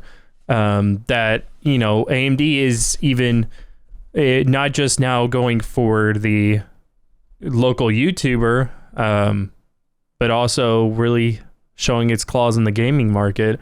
Because I think that thing does better. They already have the market share of PlayStation and Xbox. Yeah. So what'd you say this was, Sai or Sam? I think that is a 960. That's just a guess. It looks like a 60 series. This is the GTX 650 Ti. Oh, okay. So it's a 50 series. How old is this thing? That is about... I would say have to be about 10 to 15 years old. I think it's about 12 years old. It's dusty. It's been in my closet for at least a decade.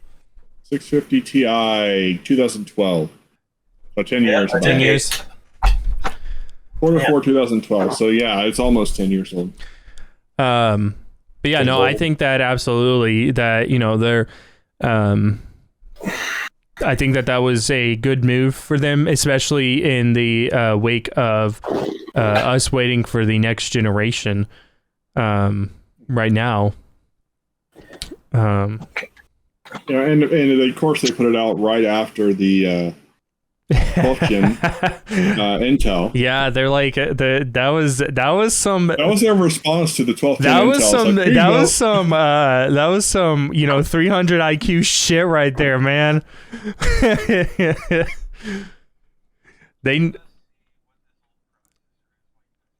I think that was definitely some 300 IQ shit that they pulled. I was just like, damn. I'm just like, that is them like going like, no, you basically. Do you think scalpers will tag them? Oh yeah. Actually, no. So one interesting thing that I've noticed here recently with Intel and AMD's CPUs as they were launched, they're not getting picked up by scalpers at all. It's interesting. I'm not sure why that is. Probably because they haven't recouped their losses. I think what it is that they can make a much bigger market share or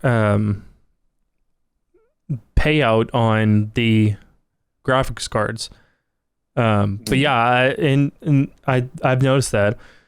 But I think that the 5800X 3D it's great. So it's going to be safe for everybody to get. Yeah, absolutely. Even the new Intel one. Yeah, I bought my Intel one not that long ago. It's in January of this year, so yeah. I got my new i7 not that long ago, so I think I got mine in February because I think I was trying to decide what it was. I was trying to decide the motherboard that I wanted to upgrade to. So Intel brought out a new i7. They have i9s. Ryzen is bringing out a new Ryzen 7, yet they have Ryzen 9s. So explain to those who are tech illiterate why they're downgrading. They're not. What it is here's the thing. Ryzen 9 was already released. The newest Ryzen 9, it's already been out. The new Ryzen 7s had actually already been out as well. What they did was basically it was them playing chess while Intel was playing checkers. Intel had just released their 12th generation of CPUs. It was getting rave reviews. People were going like, welcome back Intel, welcome, return to form kind of deal. And fucking AMD pulled out the Ryzen 7 5800X 3D and went, how about no? So does the 3D matter, or is it going to be a VR thing? No, it's not a 3D. It is noticeably faster than the 5800X. It is actually faster than their 5900X, which is a Ryzen 9 processor. And it's also faster than several of the Intel's 12th gen, which is why they did it. It was like this next level 300 IQ move just to snipe Intel one more time before they release their new generation of CPUs, and I fucking love it. So we're gonna go ahead. I'm gonna go ahead and let you guys give your final thoughts before I give mine again. What do you find? I'm happier with the AMD card than I had with the Intel card. That's all I'm gonna say. How about you, Sai? What are your final thoughts here? Used to be there was a distinct difference between the two. Nowadays they're about equal. I think AMD definitely has the edge right now, though. Yeah. Me personally, whenever we get the next generation, I am for my editing computer, I am going to go to them. I've been part of Intel for a long time, but you know, I have kind of an anarchist attitude, and I want to see the Titan fall eventually. I want to see them begging for that market share back. So yeah. The only problem with that is they have the money, they have the name value, and people are still going to buy them, even if it's for, like what you were saying earlier. AMD's for gamers, Intel's for Intel's for gamers. Businesses. Nowadays, Intel's for gamers. But here's the thing, Flame. They're losing market share. And I'm just sure businesses will. Oh, no. I'm not talking about like losing a few percent. They are losing market share rapidly. Like I'm talking about, like, I think in 2021, they lost 10% market share, like that kind of speed. Let's see. I'm not good with business, but let me see if I can find. So, Intel like you said, say that the Intel is for gaming, which is like I said, they're both comparable now. Okay. So you can go either way. Well, yeah, whenever I say that are now AMD, so I'm like, wait a minute, aren't AMDs for gaming? Because the consoles both have AMD in them. Whenever I say Intel is for gaming, it's for like the upper echelon. Like if you're trying to do like high, like 4K, 5K, 8K, that kind of stuff. If you're trying to do that level of gaming. Intel does specifically does better. If we're talking like 1080p, 1440p, and stuff like that, they're very comparable. And even in the upper echelon, it's not a humongous difference. It's just enough of a difference where I would put an Intel inside of my gaming computer and an AMD inside of my editing machine. But I do have that anarchist attitude where I'm like, I want to see the Titan fall. I want to see them, and they're already kind of having to do it, but I want to see them eventually beg for that market share back, because they did get complacent, and I'm not gonna lie, I don't like complacency. Okay, it's 5 years old, but this is all I could find. That is the market share of AMD versus Intel. Yeah, again, 5 years ago. Yeah, the one of the Titans that we've already seen fall over the I guess it's been over the last 20 years. IBM. Yeah, they're still around. They're still around, but they're not. But they're not doing anything outside of corporate level stuff. Flame, the entire thing of the Titan falling is that they're no longer the dominating extreme force in the industry. That's what we mean when we say, whenever I say I want to see the Titan fall. And remember Dell? And Dell's still around. Dell HP. Yeah, and they're gonna, and I have in the next video, which guys, you're gonna want to stay tuned for. The next one has a big topic that we're going to cover in the next podcast. But in the next one, we're going to also discuss NVIDIA, because I have a lot to say about NVIDIA at the moment. But you're doing NVIDIA versus AMD cards? No, with just NVIDIA. It's just going to be focused on NVIDIA. For the main topic of today, and I know the guys are very joyed for this one, but before we start, because this is on the topic of addiction, Flame had sent me over this stuff because we're talking about forceful gaming addiction. Basically, how companies use either repetition to entice a person's brain into being addicting. But video game addiction is a very real thing, like actual addiction. It's like alcoholism. Some people, they become so dependent on it that it just ruins their life. And to be a declarative statement, there's a very big difference between being a fanatic for video games and being a addict. Fanatic would be people like us. We've played video games for a very long time, but we lead lives. At least we go to work. Yeah, we lead normal everyday lives.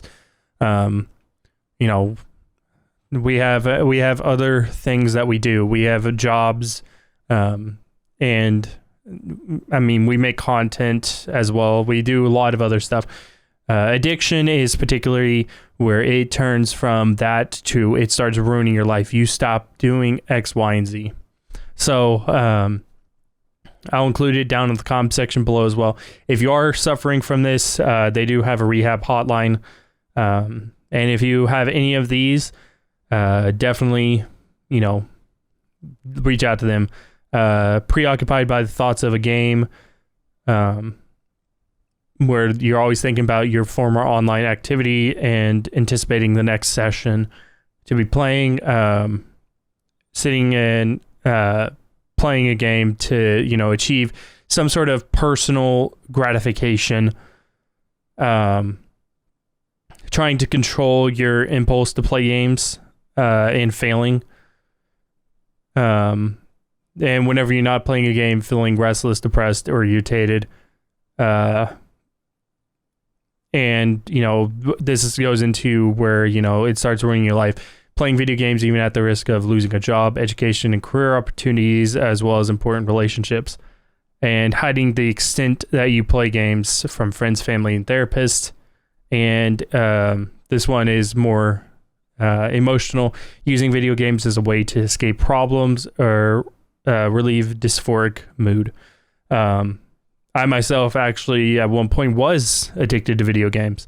I used it as a means to cope. I'm not going to get into that very much, but if you do, there's a phone number. It is 888-594-8501 that you can call them and they'll help you out. All right, so let's go ahead and get off that downer of a subject.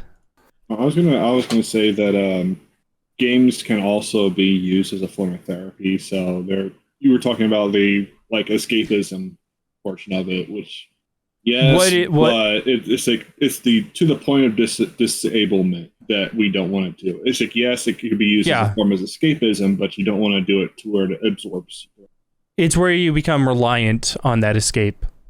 Which at one point I was very reliant, but we're going to move past that. Do anything and everything in moderation. Yeah. Now, forceful gaming addiction. This is a little bit different than what we were talking about before. So what it is basically companies kind of preying on how the human brain works. And the fact that repetition is there's a certain level of repetition that pleases the human brain. And then there's a certain level of repetition. Once you get past that is whenever you start hearing the words repetitive game design and all that kind of stuff. So what some companies do, and especially a lot during like the early days, the pioneering days of gaming, is they would feed right into that specific sweet spot of repetitiveness in order to get players hooked. The arcades were a good example of this back in the day. But especially the quarter ones where it was just a quarter. Yeah. So this was kind of a joint effort. So I'm just going to open it up to both of y'all. Feel free to start talking about whatever y'all want. This is the main topic of today's episode, so we're going to spend a little bit more time on it. Well, let's start at the very, very beginning. The arcades. Yeah, absolutely, the arcades. My specific early on about this was playing Ninja Turtles 2 in the arcade, and you only had one life. You fail, it asks for a quarter. Pop a quarter in. Continue going, you fall again, ask for another quarter. Just continuously feeds the machine. And you're always like, I just got to get a little further. I can do it. I can go further. I can beat this. And just one more quarter, because it's feeding into the design. Like, I can do one more quarter. It's Yeah, I would say that there's that. There's also stuff like I know whenever Ghouls and Goblins was actually in the arcade, and Sai, feel free to chime in during any of this. Since this is the main topic, we're not really taking turns as much. This is more of our, discussionary topic. But Ghouls and Goblins, whenever it was in, the arcades, people would feed that game quarters. I know for a fact that game was like super successful just because it was a difficult game and people were just like, I just have to keep going. I know I can keep doing this. And then there was other arcade games like Space Invaders. Space Invaders' design is so simple and so nuanced that, it just works. And you're not so much like, it's not so much the one more quarter deal. It's more like because Space Invaders is not a hard game. Let's be real. No, it's not a difficult game. It's more like, I not being able to walk away from the machine. Moreover, you might only go through 3 quarters, but you're like, I can keep playing though. There's more levels. I need to keep playing. And I think whenever it kind of got ported to home consoles, I think what the comparable version, and this is where the entire discussion came from, is Tetris. Yeah, I actually watched a documentary on Tetris. I think it's from the Game Historian. Go check it out. It's about an hour long. It's a really good video. Not a sponsor, not a plug. Just I thought it was good. The developer at the time, maybe it wasn't the developer. One of his bosses saw that his employees were playing this game in the break room, and they just seemed to be into it. It's like they couldn't put it down, and they realized it was Tetris. And it was only because after you built your whatever it is, your tower, and then the moment you delete a line, it gives you that euphoria. It's like, ooh, I can keep playing. And it keeps going and going, and it gets higher, it gets more stressful. Clear 4. It's like, oh, that feels good. That's release of endorphins. And just, they then tried to sell it on that concept. It's the game you're going to play forever. They weren't wrong. No, really. They weren't. It's one of the highest selling games of all time. And it's based on, I can go one more line. Yeah. And as we were talking about the arcade games, and arcade games were the ultimate, or I would say as it currently stands, ultimate form of game addiction as far as the 80s and early 90s went. Yeah, no, absolutely. All you have to do because it was this is like, if you think like Pac-Man. Pac-Man was a huge one. Not only that, like there's also the games. There's also the fact that the arcade was, kind of also like a social event. You went there and you went with with people. Mm-hmm. Yeah, and you mentioned Pac-Man. Yeah, high scores are also a way of an addiction. I gotta beat that high score. Yeah, and then it's not just you. The next person who plays, I gotta beat that high score. And then the two of you fight. Third guy comes along. I can beat that high score. Then it's a 3-person.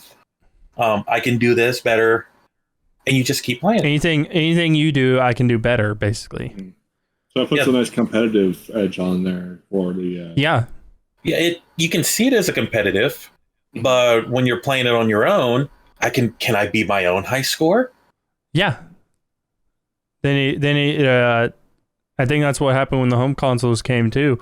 Is you are like, oh, maybe I can better myself, and I think that kind of repetition, that kind of thing, it feeds it, and I think euphoric is actually the best word for it. That amount of the sweet spot of repetition leads to a euphoric feeling, because it's not so repetitive that it gets annoying. It's so repetitive that you're just like, whenever you feel, you're like, damn it, I have to do it again. And I think Go ahead, Si. Yeah, I was going to say that I would say that there are games even today that capitalize on it. Oh yeah, yeah, no, 100%. I can explain that in one word. Mobile games. Achievements. Oh yeah. Well, that's something different. You actually get something out of that. But once you hear that the chime, you got an achievement. Oh, I can do another one. I can get another one. Well, I was more thinking along the lines of the whole actual repetitive gameplay aspect. I'm thinking like Diablo 3. You get to play it over and over again. 2, 1, 2, 3, all more the same. Well, the best modern example are mobile games for the repetitive aspect. Actually, I got you beat. MMOs. World of Warcraft, Final Fantasy 14, RuneScape. They keep adding on to keep you playing. And but it's not repetitive gameplay. You're not doing the same thing over and over. Yeah. But it doesn't matter because the topic's just forceful gaming addiction. But I think mobile games are more modern than an MMO. No, the matching games that don't end. Yeah, I can understand that. The match 3s. Yeah, those are fun for a time. But stuff like I was thinking like Harvest Moon, Animal Crossing. Oh yeah, 100%. Those are games that have slow-paced, repetitive gameplay where you're doing the same thing every day to progress yourself, but in a very slow style. That's more of a relaxing thing, unless you're thinking of them as more of a drug than an actual... Well, that's what addiction is. Addiction is basically... the best way to describe addiction is what my health teacher was talking about, and it's called chasing the dragon. People who have done drugs, gone addicted. Metaphor there. That's an old metaphor. It's the euphoric feeling that you get, and the topic's not just on repetitive game design; it's forceful gaming addiction. And yes, achievements 100% are part of that, because you get that first achievement, you get that euphoric boost, and you're like, oh shit, I need to get this more, and you keep getting achievements, but it's never, because you're basically stimulating your brain at that point. And but Sai, what you're talking about is this euphoric relaxation with this repetitive design. It's so slow and so, I wouldn't say lethargically paced, because that's a different thing, but it's this very nuanced I can't remember, atmospheric pace that is almost like a little slice of life kind of deal, and it makes you think, hey, maybe life ain't so bad. It gives you that level of euphoria. I mean, what do you think about like these satisfaction simulators, the house flipper, the car flipper? Oh god, that's just power washer simulator. I don't understand it. It's just like on YouTube with, like, I've actually gotten, like, Dr. Pimple Popper. We all know her. We watch her videos. We can't look away. But we know what's going to happen in the video. We know it's going to be gross, but we just got to see it. Same thing with Tobro. He's same, but he's for toes. And lately, I've been getting fascinated about carpet cleaning. Seeing people bring these old rugs in and just watching all this filth go away and seeing the final product. And I think, the types of games that Sai's talking about, House Flipper and Power Wash Simulator. It's the same way. It's the exact same thing. There's an euphoric thing. It's like you're doing something that's going to have a good thing at the end, and it's just got to see it. Yeah, it's this satisfaction of, and I think that's why House Flipper has been such a runaway success. I mean, I thought the Power Wash Simulator was. It's a Power Wash Simulator is just the newest iteration. But me and Sai were playing House Flipper yesterday, and we were talking. talking about it. Me and him started playing it back in 2020, whenever it was like right after it got out of early access, basically. And there's been so many quality of life features, but there's still something about the game, and it's that satisfaction. You're able to take this dingy, shitty old house that's been trashed, and there's bugs and broken shit and blood and piss and shit just everywhere, and you clean it all up, paint it. Paint it, be able to basically play home designer and sell it, and then you make money off of it. And I think that's where it all comes in. It's like you've achieved something, and it's now euphoric. You've seen the aftermath, and I think one of the best things that they did with that game is whenever you see the before and after, where it does the swipe, because that is like basically just hitting the satisfaction button repeatedly. It's like, oh yeah, clean it all up. Well, the reason I brought up MMOs, I don't know if it's the before, middle, or after effects of gaming addiction. Do you remember? It was a story about World of Warcraft. I want to say it was about 10 years ago. Well, stop. I was addicted to World of Warcraft at one point. So that was what my addiction was. There was a story that came out, I want to say, somewhere in the Oriental countries. China, Korea, Vietnam, Japan, I don't remember. Of a guy who played so much World of Warcraft. He lost his job. His wife left him. His pets, I think, died of hunger. He was so malnourished, he ended up in a hospital because he was so addicted to World of Warcraft. He got out of the hospital when he was recuperated, went right back to the game and did the same thing again. Yeah. And I think he died from just playing World of Warcraft. So MMOs have this ability where they can just keep going with the game. That's why you always see people, when the newest expansion comes out, they just swarm to their game. Whether it's Final Fantasy, whether it's World of Warcraft, whether it's EVE Online. They're going to like, oh, I got to do more of the story. New expansion's out, and they'll play it. It'll go away. A new one comes out. They go back and play because there's more to do. It is not a strong addiction, but you just got to see what's at the end of the... What's the light at the end of the tunnel? But with MMOs, there never will be. And it can lead to a strong addiction.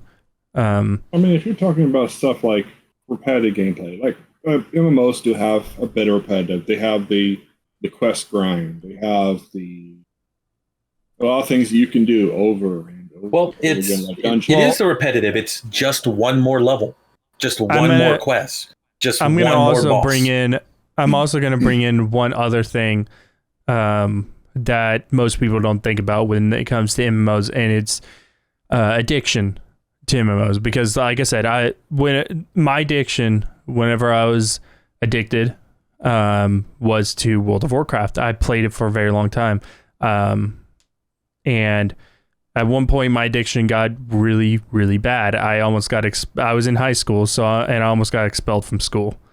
Like that level of bad. And the entire thing with it is also the social element, because for people who are very introverted, which I still am, but people have social anxiety, which I actually do have. I get somewhat uncomfortable in social situations where I don't know people. That social element of those games can lead to a strong addiction. Because, you go on there, you're anonymous at that point. You can be whoever the fuck you want to be. Your online persona versus your real life persona. Yeah, you can be whoever the fuck you want to be. And if you are a mega Chad in the game, you are able to dominate everything. People will flock to you like everything. You will be Mr. Hot Shit or Miss Hot stuff. And yeah, I think that social aspect plays a big part of it too. Yep. You also have to take in, like I was trying to say, just one more quest. Yeah, just one more quest, one more level before bed. I can do this one quick raid before work, and it just always ends up like that. Or one new piece of gear. Mm-hmm.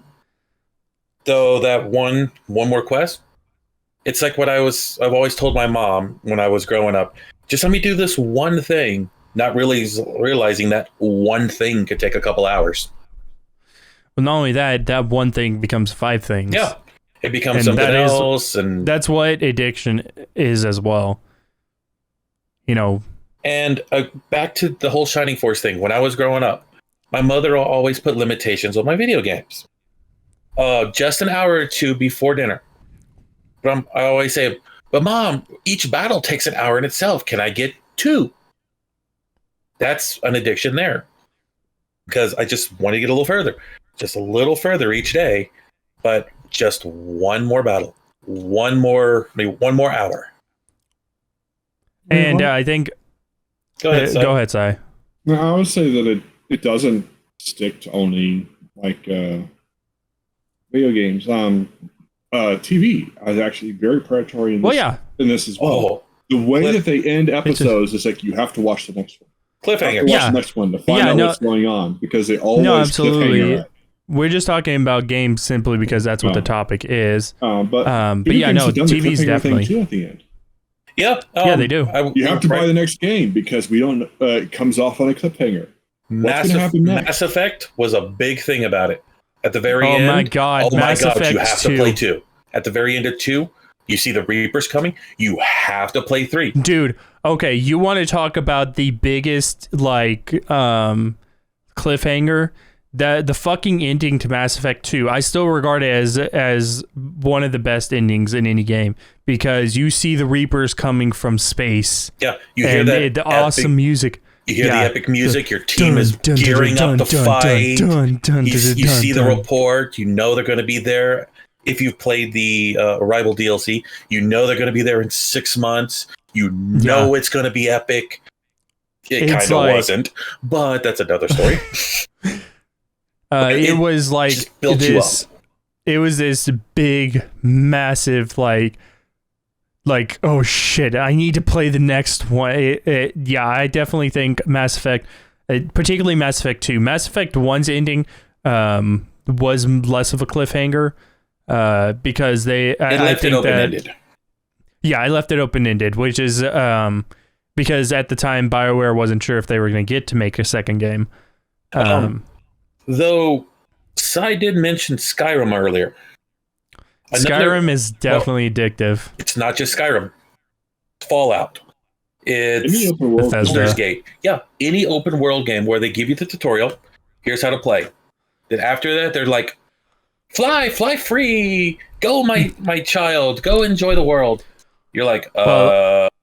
If we're talking about that, then you go find a quest. You do the quest leads to something else. You're not even at the main story. 6, 12, 20 hours in, you don't even know what the main story is at this point. But you're just like, one more quest. I can do it. I can end this game. And it just keeps on adding. Well, if we're talking about that... But Skyrim added the infinite quest, so you can't put it down. Ever. Well, if we're talking about like the open world design, I mean, we could go into Rockstar. Grand Theft Auto is hugely popular. Now, me personally, Grand Theft Auto 4 is the best in the series because the story is so damn good. But 3 myself. 5 actually has a really good story though. But it ends. But Grand Theft Auto, what gave into Grand Theft Auto was that it allowed people to feed into their degeneracy. It amped up the addiction. Well, I can go kill this hooker with my car. Come back the next day. I can do it again. Not only that, you just get home from work, you're pissed off, you had a shitty day, somebody cuts you off in traffic, you get into Grand Theft Auto, you're like, yeah, you're the motherfucker that yelled at me today. That kind of shit. It feeds into people's degeneracy, which leads to addiction. And I think, and I also want to be the prospect of like, I want to ask you guys, like, where does when it comes to that forced gaming addiction, where does the company's responsibility and the player's responsibility start? Depends on the percentage of people that actually have an actual addiction as compared to like they like play their game when they want to play their game. It's like I don't have an addiction, but I'll sit here and play games 24/7 if I'm given the option to. Well, you also have to take into account the human factor. A game like Stardew Valley, yes, it's repetitive, but it's not meant to make it addictive. No, I'm talking. Let me just go my train of thought. Okay. You got open world games. Yeah, the one more quest. It'll keep going. But there will come a time where it will stop. The problem is there are games out there. Tetris. Let's see what else are there. Any mobile game. Every mobile game is anything that meant has to never end. Like an infinity. Galaxia. The better Space Invaders, in my opinion. Pac-Man, they don't end, but you keep seeing the score go up, you keep getting the achievements, and you just know these games were designed to be that way. Where Grand Theft Auto 5, Skyrim, all the MMOs I mentioned, they're not designed that way. The human factor is, will they be addicted to it? Do they have an addictive personality? Yeah. Or some sort of emotional damage that leads them to needing. Yes. You also have to take the human factor into the equation. Now, sure. Like truly addictive games. I've been getting into Overwatch again. I don't think that there is any. I wouldn't say that any game is truly addictive. There are games that have been called that, like Craft, Fortnite. Games that are popular, but that's only because everybody's playing them and they can't stop. Whenever I think of truly games that are truly addictive, are the ones that I was talking about that are forcefully, like Tetris, mobile games, things that feed off of the fact that they never end. Well, so it's almost like there's always this constant euphoric button that's getting pressed. That's what I was about to bring up. Is I've been getting back into Overwatch lately, and I'm starting to notice like a small pull to the game. I can go play League of Legends, queue up for 5 minutes, play an hour game. After like 2 or 3 of them, I'm like, I'm done. Because it takes so long. Your average Overwatch game takes 5, maybe 10 minutes. Queues are pops almost immediately. I can play another game. I can play that second game. I can play that third game. I'm gonna play till I get a win. I'm gonna play till I get this skin. I have an addictive personality. I will not deny it. And after, I think the other night, I met some people online. I played it for 3-4 hours. After a while, I'm like, oh shit, it's 5 o'clock in the morning. I need to go to bed for work. I'm going to lose some sleep. So I had to force myself, even though I hadn't won a game all night. I'm like, okay, turn this off, go to bed. There are people out there probably who are playing 10, 12 hours because it's so quick to get in a game. The games are so fast paced. Game's over before you know it. I can get into another game. So Overwatch is probably built that way to get you to continue to play. So, I mean, some games are like the Fall Guys. Never played. You ever played that one? Not my type of game. Well, hell, it's like you said you have an addictive personality. I'm going to base it off of stuff that I've seen you playing. Valheim, endless game, basically. Yeah. Games that are endless. Any open world survival game is endless. You get to the part where you don't need to progress anymore, but you might still play. Games like EVE Online, Elite Dangerous, any of the 4X games, for the most part, are endless. I wouldn't really call them addictive games, but they don't end. And there are a lot of those games that don't end. I have played hours, weeks, and months on a single Civilization 5 game. Yeah. Well, there's Civ is another one, yeah. If you want to get into like gaming addiction, what about the completionist addiction? Oh, I actually had that at one time until I realized how hard it was. You're like, the idea of doing everything. Everyone has that mentality. 10 achievements? Oh, I can do them. Then you realize that one of those is kill 5,000 characters. Actually, no, we'll use the Dragon Age Origins. Kill 2,000 Darkspawn. You can't do that in a single playthrough. It takes 3 or 4 playthroughs. So in order to get that, you got to keep playing. I can get that one more. I can get it. I can get that achievement. And you lose months over your life playing a game. I think that Sai can vouch for me. Mm-hmm. A lot of the games that I play would not be considered the most addictive games. Mm-hmm. Yet somehow I've been playing them for a very long time. Like Knights of the Old Republic. Sai, would you consider Knights of the Old Republic an addictive game? Not particularly. I'd say only 1 or 2 playthroughs for most people. And but I've 30 times. Yeah, I've actually started my 30-second playthrough. Or 30-second. That's an addiction, dude. Well, as you were talking about the completionist thing, dude, you've done 100% on Persona 5. Yeah. Done 100% on Spider-Man that I know of. And those are the two recent games that I know of that you 100%ed. Yeah. And 100% of Persona 5 means you did play through it multiple times because you were forced to. Yeah. Get the completionist. No. I just started my 6th playthrough of Persona 5. And it's a 100-hour game. Yeah. Well, not only that, you probably got down to 60. But if you want to go even further, I also 100%ed Resident Evil 2.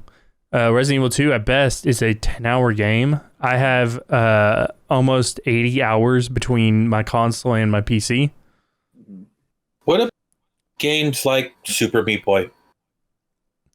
Anger games? No. Is what you're talking about? The rage-inducing games, the skill games. You have infinite lives. Yeah. And you're supposed to complete the puzzle. You die. Oh, I can do it again. I messed up there. I can do it. You do. You get a little further. You die. Yeah, I can get those just are called a little rage further. games. But it's. I need to do this. I need to finish this level. Whether it's more of a, I need to do it for personal gratification, or an addiction of I have to do it. Well, that's the whole thing with those are mostly Ghouls and Goblins was I mentioned earlier. That one was a rage game, and what rage games do is a different kind of addiction, or force of nature. We as people are childish and somewhat brutish as well. We still have our caveman brains and at the very base level. Anger is a base level emotion. Regardless of what fucking people say, it is a base level emotion. Okay. Whenever you get angry, you want that particular thing at that very moment to know that you're better. Regardless of if you have an addictive personality or not, you are angry at that moment. You want the game to know that you're better. Yeah. The big rage game that I would say is Dark Souls. I was about to say it is the rage game. I am going to get better. I am going to get better. I'm going to get better. Let me add on to that, because I was about to say, what is the one game that everything we've talked about? Open world, repetitive, unforgiving, that where you're gonna rage, endless to a fault, just one more piece of item, just one more boss, just one more level. It's Dark Souls. And not just Dark Souls, it's any From Software game. And in my opinion, and before I mention this, I will find any reason to shit on From Software. I would say it is the one game the one game type, not just a game, because there's been games before Dark Souls and From Software that have done this. Yeah. It is the one game type where you could see the most addiction. Yeah, because it fits every bar. I would actually say that if we're going on that logic, that fits all of those definitions. From Software's latest game, Elden Ring, actually fits them more aptly because it's truly open world. Elden Ring's an open world. Dark Souls actually does have an ending. But it gives you a new game plus, which again, no, absolutely, new game plus is an addiction too. You're like, new game plus is basically the satisfaction button to gamers. And then once you get New Game plus 7, yeah. Here's the thing with Elden Ring. Elden Ring is endless. Yeah. So it is constant. From Software has found the perfect... They have found the worst... They have found perfection when it comes to addictive gaming. Oh yeah, they found the devil's formula, basically. And this went all the way back to Tenchu. I'm not sure about the second one. I haven't seen it. Tenchu was pretty good, though. Yeah, but it still was pretty much prequel to Dark Souls, like in terms of difficulty, repetitive, just one more. Then you have Demon Souls, Dark Souls, Bloodborne. It's the same game, different themes. Bloodborne's made by a different company. What? I thought Bloodborne was From Software. I think Bloodborne is from made by Software. a different company. Oh no, Bloodborne is from Software, isn't it? It's but just Bloodborne, only on one console. I will 100% give Bloodborne credit. Bloodborne is significantly better than other From Software games. But they have found... I missed the Armored Core series. They have found the formula to make the perfect addictive game. Yeah, they've given the perfect addiction to most gamers. Though I have to say this, I did see an article today that they have lost 90% of their Steam fan base on Elden Ring. Okay. I just saw that. It's like, well, it's a good thing because as addictive as Elden Ring has apparently become, people are stepping away from it. That's good. It's good. Hey, actually, From Software made for a while, in this PS2 era, they were making horror games. So. But once they found their formula, they're sticking with it. Yeah. Yeah. It's like mobile. It's like what you were saying with the mobile games. The ones you're going to see are quick games with loot boxes, which is another addiction. Pay to win. No, actually, not pay to win. Pay to progress. What? Yeah, pay to win is very different. What I mean pay to progress is, first 5-6 hours of a mobile game. They're just giving you diamonds. Shit. And then after that, you're like, okay, I'm out of these diamonds. In order for me to pass this part, I need to wait 5 hours. Here's $2. Keep going. Yeah, you can keep another playing. $2. Keep playing. It's that idea of the quarters thing. Yep. Yeah, it goes all the way back to arcades. We're going back to the. This is crossing over into the gambling addiction. It's about the same thing though. But I think that it does lead up to I think that it's a good idea to discuss the gambling because part of forced gaming addiction would be that it includes gambling, sort of. The whole loot boxes thing, that is a whole nother beast. We could probably spend a whole main topic. Oh just yeah, on the definitely, definitely. But what Flame's talking about is more of like the quarters thing. Like you get a couple diamonds and you can pay for more diamonds in order to keep going with the game. You know, it's like it's that whole thing of one more quarter, just to keep playing, just to keep going. I actually had something like that over the summer. I was playing. For that, I actually have it on my computer here. Entropia. I'm sure you. I don't know if you've heard of it. Never played it. Not familiar. It's basically a sci-fi RPG. Free to play. Start. But to a point, you will lose money. Well, basically, you'll get to a point where you can't progress anymore because you've run out of bullets. You can't shoot. You can't kill things anymore. You can't repair your stuff anymore. You don't have any money. You don't have any bullets. You don't have anything. So you can't keep going because you've ran out of your materials. You can't do anything anymore. So you have to pump in like $10 to restore get a whole bunch of ammunition, upgrade your armor, stuff like that. And I'm sitting here like, that's kind of I got to the point where I was running out of ammo, and I was like, okay, well, I pumped $10 in, I'll pump $20 in, I'll do that to keep playing. And then after I put in like $60-$70, I was like, dude, I'm tired of throwing money at this thing. Yeah, what's going to run out first, your bullets or your money? Your wallet. Yeah, well, at that point in time, I was on a very limited income too. I don't actually have that problem.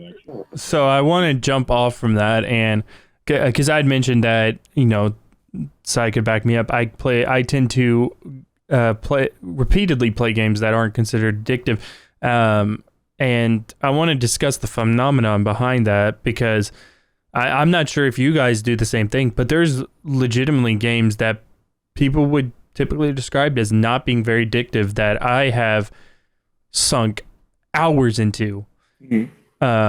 Like, for instance, Resident Evil 2. People would literally call Resident Evil 2 the least addictive game, one of the least addictive games ever made. And the fact that I have 80 hours in a game that at best is 10 hours long, mind you, that's like longest case. Like, you get lost a couple times in the game.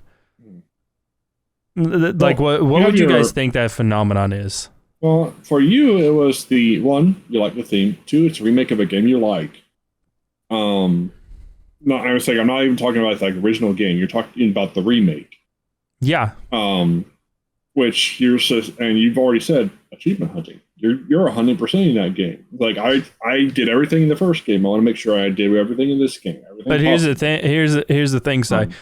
After I got 100% achievements, I proceeded to play it 4 more times, and I actually, like, last week started another playthrough of it. I already have all the achievements and everything.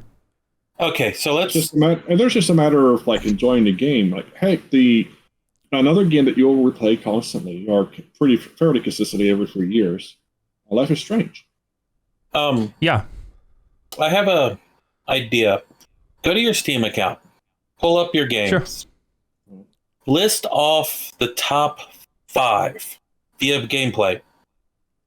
Yeah. And we'll see if these are technically addictive games or are we addicted to the games. So my top 5 games, Knights of the Old Republic 2, The Sith Lords. And give us how many hours you played in it. Or according to Steam. That one's a little skewed, but of course. Knights of the Republic 2, The Sith Lords, on Steam, I have 478 hours. If you want to know my actual hours inside of that game, because I actually own several copies of both Knights of the Republic, I have well over 3,000 hours in both of those games. Actually, I think Knights of the Republic 2 went past the 4,000 recently. Okay. What's the other ones? The other 4? Knights of the Republic is the next one, 297 hours on record, according to Steam. My Steam time actually is messed up on this one because there was a while that I did not have... I had to play offline from Steam. I had to NEXT in order to fix it. It's fine. What else you got? Mass Effect: The Legendary Edition. I have done 3 playthroughs of Legendary Edition so far. Grand Theft Auto 4, the complete edition. So you know, and that is an addictive game. We already discussed that. Fallout New Vegas, House Flipper, Tomb Raider. And Grand Theft Auto 4, I have 199 hours. Fallout New Vegas, 159 hours. House Flipper, 138. Tomb Raider, 134. And now we're getting into like even more addictive games. Game Dev Tycoon, 96 hours. YouTuber's Life, 93 hours. That is 1, 2, 3, 4, 5, 6, 7, 8, 9. And then Knights of the Republic, The Old Republic, which on Steam, I have 92 hours. I probably have at least 1,000 hours in that game in reality. Si, what's your top 10? My top 10. And I actually don't believe these numbers are right. I know that there are games that I've played a lot more than this. I know that too, but this is just what they're saying. Number 1 for me right now is Life is Feudal, Your Own, with 364 hours. Wow. And that's only because the progression is slow as fuck. Phasmophobia is next at 170 hours. Elite Dangerous at 152 hours, though I would say that's skewed because it's just the launcher being open counts as a playtime, so that doesn't work. Phasmophobia is not even my top 10. Tabletop Simulator 118.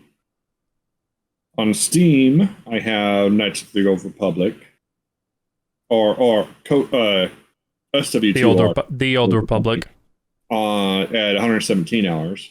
House Flipper at 110. Stardew Valley at 109. 7 Days to Die at 75. Cyberpunk at 53.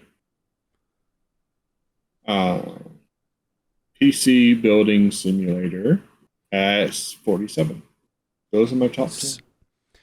For Sai, I would actually say most of your top 10 are considered addictive games. I think the only one that really stuck out to me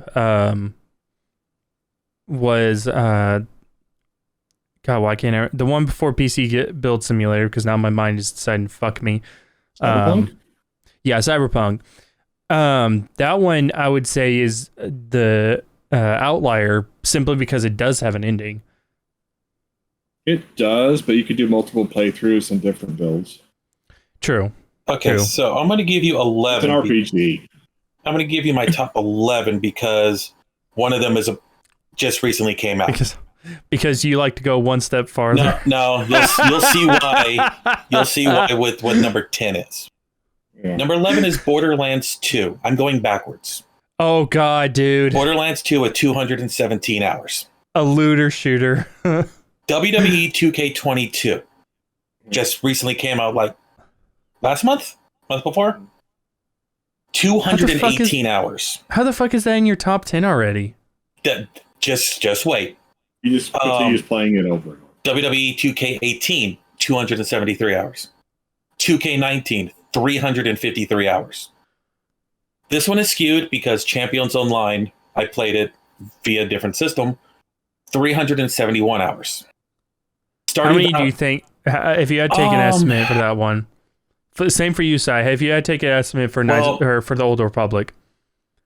Mine, I definitely think I have anywhere between 1,000 and 1,500 hours in the Old Republic. Giving a rough estimate, I have maybe 15. Just because of how much time it takes to progress characters. So, at least it used to. I think I have like 15 max level characters. And if we give each of them, we'll say 50 hours per. Okay. That's roughly almost one level an hour with a stretch here and there. Maybe we're just going off this though. Maybe about 1,000 hours, if not higher. Right. Check the character you've played the longest in Final Fantasy 14. Check the time on that. Oh, I actually looked at my latest time, and I think it was 6 days, maybe 7 days of in-game time. Gate and Starfire, my main character, is over 30 days Okay. of playtime. I haven't played. I haven't played much lately, but the next one up, Stardew Valley, 442 hours. Mm-hmm. Sid Meier 5, 481. Fallout 76, 495. Why? Starbound, 555. Now there's a jump. 7 Days to Die, 1,017 hours. Yeah. Fallout 4, 1629. How long is nearly a little over 16,000 hours? Where's my calculator? While I look for that, Sigh. not all the 75 game. days, 75 days? roughly. Yeah, Sigh, the that's face that you made, you're just like, Jesus fucking Christ, what Two have we and a gotten half, into? 2.5 straight months of Fallout 4. Okay, I have a question. Why with Fallout 76? That game is so bad. They have improved. I mean, it's still bad, but they've improved it quite a bit since the I launch don't- date. I don't remember the last time I played it, but I just got into it. And if you look at these, if you look at my top 11, I have 2, maybe 3 addictive games: Stardew Valley, No, an MMO, and the loot shooter. I would say sports games would be in that addiction realm. They're, as much as I don't like sports games in general, they do have. There's a reason why they're so successful, and it's because they are addictive. Hell, Sid Meier's 5. When you try to when you beat, when you lose the game or you log out, it says just one more round, or just one more turn. Yeah, Civ 5. Don't get me wrong. That's definitely an addictive one. We used to play it all the way back during the Twitch days. For They us. don't I remember. hide the fact that it's addictive. Yeah, that one is. But I'm gonna have to disagree with you saying that there's only 2. I would say those WWEs definitely would be in the realm of addiction. They're at the or bottom of that addictive list, games. but 2K22 is flying up there. Yeah, I would say that they're definitely games that are addictive. There's a reason why sports game, as much as I don't like them, there's a reason why sports games are super successful. There is a certain level of addiction that needs to be had in order to constantly play them. Just one more match, huh? Yeah, just one more match, just, one more what the fuck is it in football? I don't even know. One more game. Yeah, I don't fucking know. Yeah. I don't like football in general. Well, one of the things I was gonna say here is that the numbers on I'm looking through my games and I'm saying the numbers here aren't accurate because there are games that I played maybe on console, maybe on something else. Let's I played Skyrim on the 360 or whatever when it came out, and I put easily over 100 hours. Well, on the console, that's why but I only have 18 hours of it on my Steam. Oh, I just found. Nice. I put over 300 hours into it on the base launcher. I only have 12 hours on it on my Steam, but actually I have most of it through GOG. I just forgot. Just completely slipped my mind until I was looking through my game. The number 1 most addictive game are clickers. Yeah. You will always go back to it. You'll always spend time, even if it's like 30 seconds. It's like a cigarette. You'll take a puff, come back later. So let me go back to the question I was posting, because your top games, I would say they fall, except for maybe Cyberpunk on Steam. Let me redo my list here because I just unclicked my currently installed. Because that was just my currently installed game. Oh, I don't know how to change that. I have over 1,000 games on Steam. So let's redo my list here. Warframe, 462 hours. Okay. It's actually pretty good. Life is Feudal, 364, which I already said. Arcade at 227. Phasmophobia at 170. Youth or Elite Dangerous at 152. Though, like I said, that's skewed because it counts it as being played if the launcher's open. No Man's Sky, 139. No Man's Sky is a very addictive game, so yeah. Path of Exile, 139. Tabletop Simulator, 118. And yes, Tabletop Simulator, you will lose track of time. The Star Wars, 117 on here. Yeah. Blood Bowl, Chaos Edition, which is basically the first edition, 114. And then I have a few more near 100. No, I looked up a few of those games because I was not familiar with them. They one of them, Life is Feudal. Would you say that would be an addictive game? Isn't that a city builder? No, it's the Life is Feudal Forest is, but this one, or Life is Feudal Village, it might be. But Life is Feudal Your Own is the survival game. Well, but it basically it's you build your own little type settlement, and you deal with chivalrous duels with other players and stuff. Though I'm on the PvE server, so I just build my shit and kill wolves and bears. I would say that survival games can be addictive, or have that kind of addictive nature to them. Yeah, 7 Days to Die, stuff like there's a game. Hang on 1 second, Flame. That's what I'm saying. And it's like, well, that kind of puts the whole idea into the name, Satisfactory. There are clickers like Adventure Capitalist. I have it at 46 hours. That's an idle game. YouTuber's Life, the first one. So let me ask you both that based on all of our top games. Out of y'all's top games, which ones would y'all consider to be traditionally addictive? Well, I changed up the parameters of my list. Okay. And Phasmophobia, I've been playing with Psy, Spanx, and Muffin. I got maybe 2.5 hours in the last 2 weeks, with about 200 hours in play. I've been playing Valheim with Psy here, 18 hours in the last 2 weeks. I've been doing, I can't really count Final Fantasy X because that's work related. The Star Dynasties game that I've been playing, 4.5 hours in the last 2 weeks. WWE 2K22, 53 hours in the last 2 weeks. And I honestly think I am addicted to this game. Yeah. Because every time I come home from work, I play it. It's fun. I play a game called My GM Mode where you just take control of everything. You don't really do anything. It's all management. But I'm always coming back to it. My question. So it is my most addictive game right now. I'm talking about the traditional, what we've discussed or designed as the parameters of being the standard addictive kind of game. You know, something that has a level of repetition that would make you want it, rage-inducing, or it has that instant gratification. Well, looking at my games, it's mainly games that are long. 7 Days to Die doesn't end.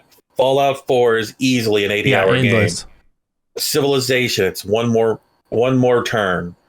Borderlands, repeat playing. No, you just have to say looter shooter. I have 2 MMOs in my top 15. Yeah. I got Star Trek Online and Champions. City Skylines is in my top 20. There's nothing addictive about it. It's just relaxing, and I end up playing it for hours. Same thing with Stardew Valley. It's games that have longevity. That is my... I'm not going to deny it. That's my addiction to gaming. So the longer it goes, and I don't even know it. So that seems to be the crux. Now, on the topic of sports games, particularly WWE, since those are in your top 10, I think that the idea behind them is that,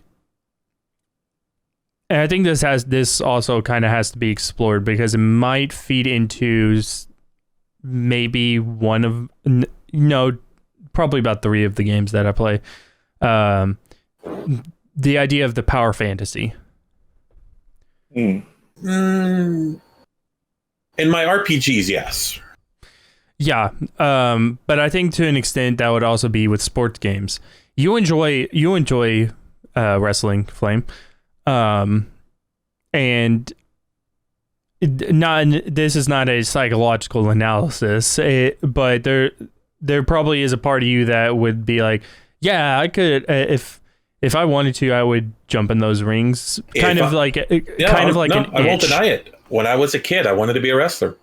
Yeah, and if given the chance, I would jump at jump at that chance. Yeah, like that itch, the power. So like a power fantasy, something that you wish that you could do. Yeah. Be the hero, be the wrestler, be something that you want to do. I think that we also have to tend to that, which in your case, Flame, would be the WWE. And Sai, out of your games, which one, the top 10, which ones would you say are most considered like the traditional addictive? Out of my top 10? Yeah. I would say, as far as addictiveness, Life is Futile, 7 Days to Die are in the top two, or in there. And then, of course, I have PC Building Simulator and House Flipper. Two simulators that I just continue to go back to the game, do some more. And they're endless games. So it's just like, okay, I was like, what if I do this in the house? What if I do this in the house? This new thing comes out. This new thing comes out. Simulation games are predatory at some point. Oh, yeah, definitely. But I was like, Life is Futile. I have a decently sized village right now. Where I'm doing, I don't have anybody else in my guild, but I have a decently sized area that I can build all my stuff in. I'm still building stuff in, still refurbishing it. I'll spend maybe 1-2 hours a day playing on that before moving on to something else. I get bored. I kind of also have like the ADHD of I've done this long enough. Next game. Oh, I've done this long enough. Next game. Oh, I've done this long enough. Next game. So you're addicted to gaming in general, not just one specific thing. Not necessarily not even just specific like gaming in general. It's like out of my top 10, the only ones that I play on a daily basis, or almost even daily basis, I would play Life is Futile daily because it has an upkeep. It forces you to play at least once, like every. There's another addictive thing. Games forcing you to do something daily makes you come back. That'd be repetition, though. It'd fall into repetition. House Flipper, it's like I got back into it because of the new expansion. Yeah, every single time a new expansion comes out, House Flipper feeds into the MMO style with that. There will always be more content. I'm done with it. It's like I've gone through it. I need to go through the freaking luxury thing again because the pets thing reset my luxury. So I got to go through the luxury bullshit again. PC Building Simulator, they haven't put anything really new out for it. Like, I stopped with PC Building Simulator. Play a little bit. 7 days, I haven't touched it in. I'm right there with you. I think so. I haven't really touched it in months. The only reason I only have 56 hours in this, or 53 hours in it, because I use cheats the second half of the game to get through it. Oh, cheats are a good way to kill an addiction. Flame, I'm gonna just be like, I told you so. With 7 days, I told you that you would get tired of it, dude. The thing is, I can go back to it and play it again because they just released a new patch which added stuff. It's one of those games you have to play with friends. Sure, you can play it by yourself, but it will get old real fast. Yeah, it's like Fast Mode. Fast Mode's the same way. Sure, you can play it solo, but it gets really boring when you play it solo, and then it's like, okay. And yet there's that Islam guy who plays it 8-9 hours a day, every day. Yeah, but you also remember yesterday? Today. He was doing public rooms. Still. He was jumping in public rooms today. Now, a lot of times he is doing it by himself. He's doing a lot of testing. Psycho's doing the same thing.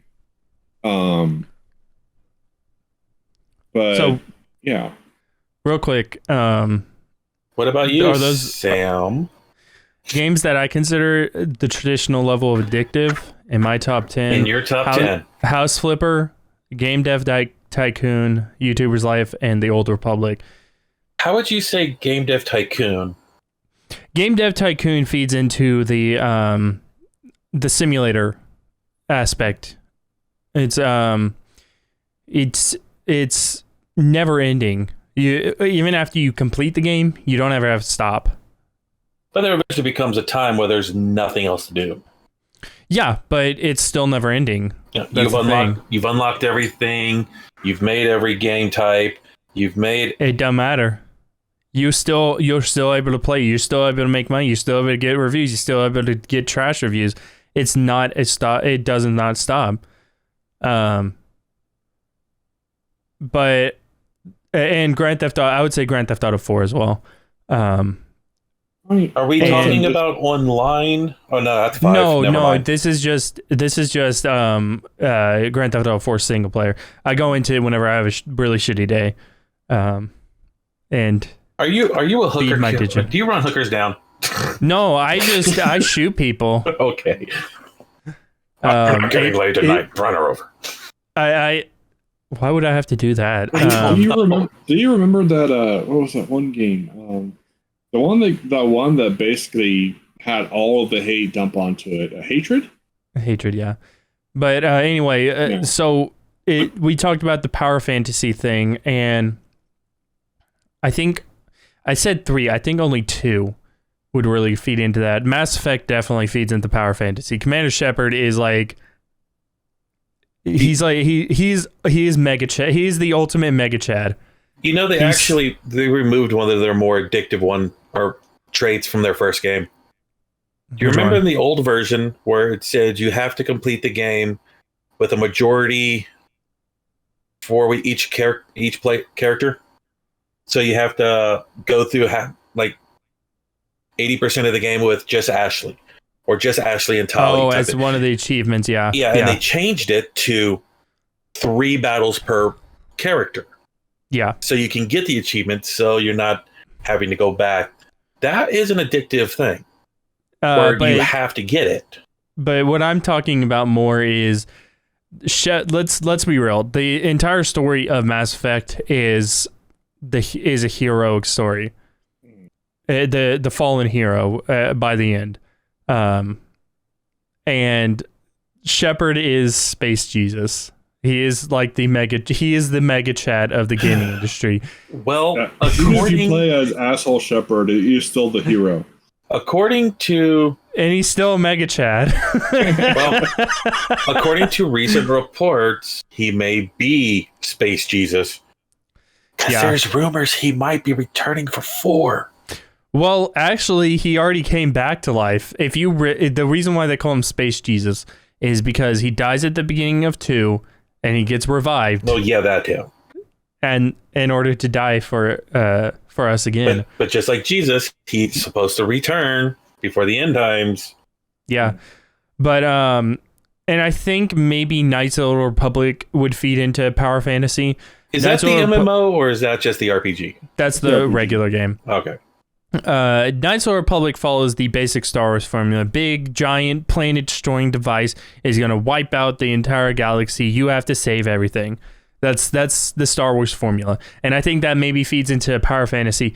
The one that has been more interesting to me here lately is Knights of the Republic 2, because it's not a power fantasy.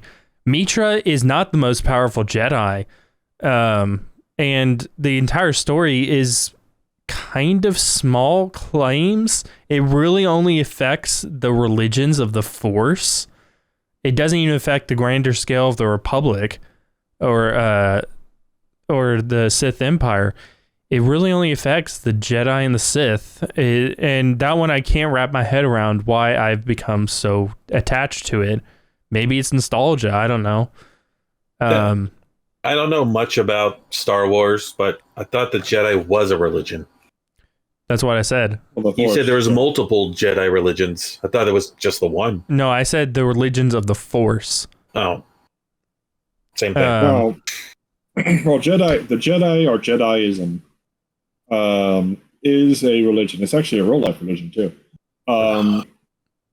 But the Jediism is one of multiple Force-based religions that are in Star Wars. And just out of curiosity, and I'm guessing that KOTOR is probably going to be your answer.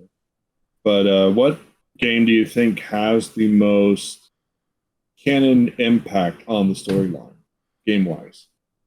What game has the most canon impact? Are you talking about stuff that's not in canon?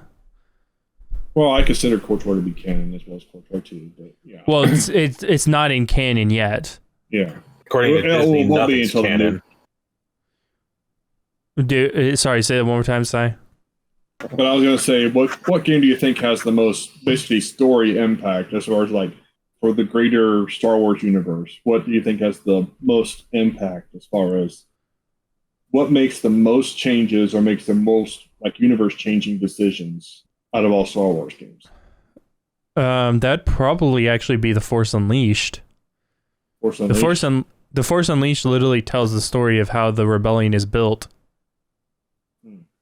And that is and it actually was canon per George Lucas up until Disney bought it. I think all the games were canon as per George Lucas, but then Disney said, no, everything's EU. No. So that's a common misconception. The games were canon unless Lucas said otherwise. With The Force Unleashed, Lucas said that it was canon. Like it was an official. He actually wrote the story for The Force Unleashed, mind you. So what's Shadows of the Empire? Shadows of the Empire was also canon. But yeah, I'm going back to the addiction. I can't wrap my head around Knights of the Republic 2. It does not feed my power fantasy of being like, the hero.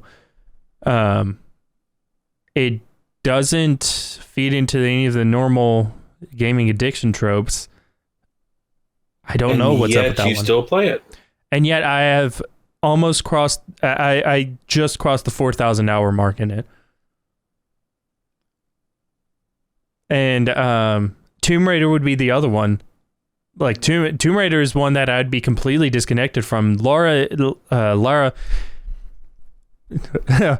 is a woman. Well, the thing is, your attachment to Tomb Raider is like my attachment to Shining Force. Yes, you enjoy the games, and you will always go back to them for whatever reason. They're not addictive games, but you just can't seem to get away from them. Yeah, and Sai, I don't know if that you abusive lover. No, because they're actually good. The abusive lover would be a game that is another topic for another time. A game that is really, that it's bad. Know that it's fucking garbage, but you keep coming back to it for some fucking reason. Oh, me and Frostpunk. But anyway, that is another topic. That is another topic for another time, because that thing I showed you could be topics of its own. What is that one game where you're like, why do I like this game? Frostpunk is that one for me. I don't know why I like it. It's hard as fucking balls. I think I've maybe beaten it once or twice, but yet there I am. So, do you have a game that, like what me and Flame are describing, you can't wrap your head around where the addiction is coming from, yet you happen to be addicted to it? Well, I would have to say that I actually don't have. You have one. Even if you would, haven't found it yet, you have one. Yeah, I do not have an addiction to any current games that I am playing, because I can stop them and move on to the next game anytime. An addiction would be that you go back because you want to go back, or you're forced to go back because your personality forces you to go back. Not even one from your childhood? Nothing that I'll play for more than like an hour or two, and like, oh, that's how the game was like. Okay. The severe ADHD kind of interferes with that. And to our viewers, whenever we say like an addiction, these are games that we could see ourselves ruining our lives for. Like, I could definitely see myself ruining my life to play Knights of the Republic if some shit happened in my life that made me start spiraling real bad. I definitely could see that happening. Oh, if we're talking about that kind of game. Well, it definitely wouldn't be an MMO because everybody in MMOs are toxic shitlords. Oh, God. Actually, no, that is a good thing. What is your go-to game to get away from everything? No. I'm not talking about escapism. I'm talking like your life. Yeah, the one that you can get lost in forever. Yeah, your life just went to shit. Like let's be clear, life is not awesome already. Life is not for the weak. Life is hard to live. I don't think I found that game yet. Some have come close. I would have said Shining Force for you. I think you could actually, if your life completely tanked, dude, I think you would lose yourself in Shining Force. I'm trying to really think about it. Or either that or Mega Man for you. Mega Man would probably be a close one. Pokemon would be another one. I was on a Pokemon kick for like 20 years. Both of you have known me for 5 years, 6 years. Oh, I've known you longer. I met you through Winds at like 10, dude. 10 years? Has it been 10 years? It's been about 6 for me and you, Sai. Well, the reason I say this is 7. Sam's channel is a year older than mine. My channel is about a year older than yours. And my channel is about to hit 8 years. Yeah, I didn't. So we've known each other for at least a decade. Yeah. So yeah, it's been a while since that. How time flies. But as far as like games that I continue to go back to, yeah, not necessarily that side. The game, say your life just went completely down, belly up, just like God, belly up. You like, and you just want to crawl into a hole and die at that point. What would be the game that you would just lose yourself in? I know it's a really dark topic Fallout to talk 4, about. And I'll explain. Because the reason I have 1,600 hours, that's not me playing the game. That's me building settlements. That's me building up the world, making it my own. I think at least 1,000 of those hours is just settlement building. So if my world went belly up, I'd probably jump into that and just build. Minecraft could be a close second. Valheim. Crafting survival games would probably be what would get me. So probably so like Fallout 4, since it's not 100% a survival game, but it has that survival game crafting element. Anything where I could shape the world to my will, I'd probably get lost in. Thinking, it's like there's no game that I can think of that I would just dive into and stay in for hours and hours and hours of my life spiraled. You know, with VR, we're coming close to that, right? What? There will become a time when Ready Player One becomes a thing. Oh yeah, definitely. But the thing is that, like I said, life is not for the weak.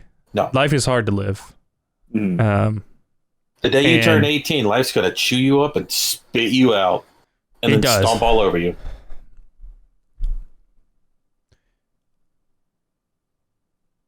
I'm looking through games that I've put, I think tons of hours into, and apparently What do you think is your most played game ever?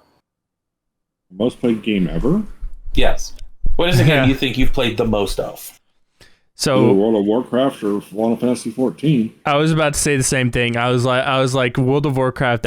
Because I was actually addicted to it at one point. I played World of Warcraft for 9 years. I'm sure if you started a new character, Sam, you'd get lost in WoW again. No, because I tried going back to World of Warcraft and I hated it.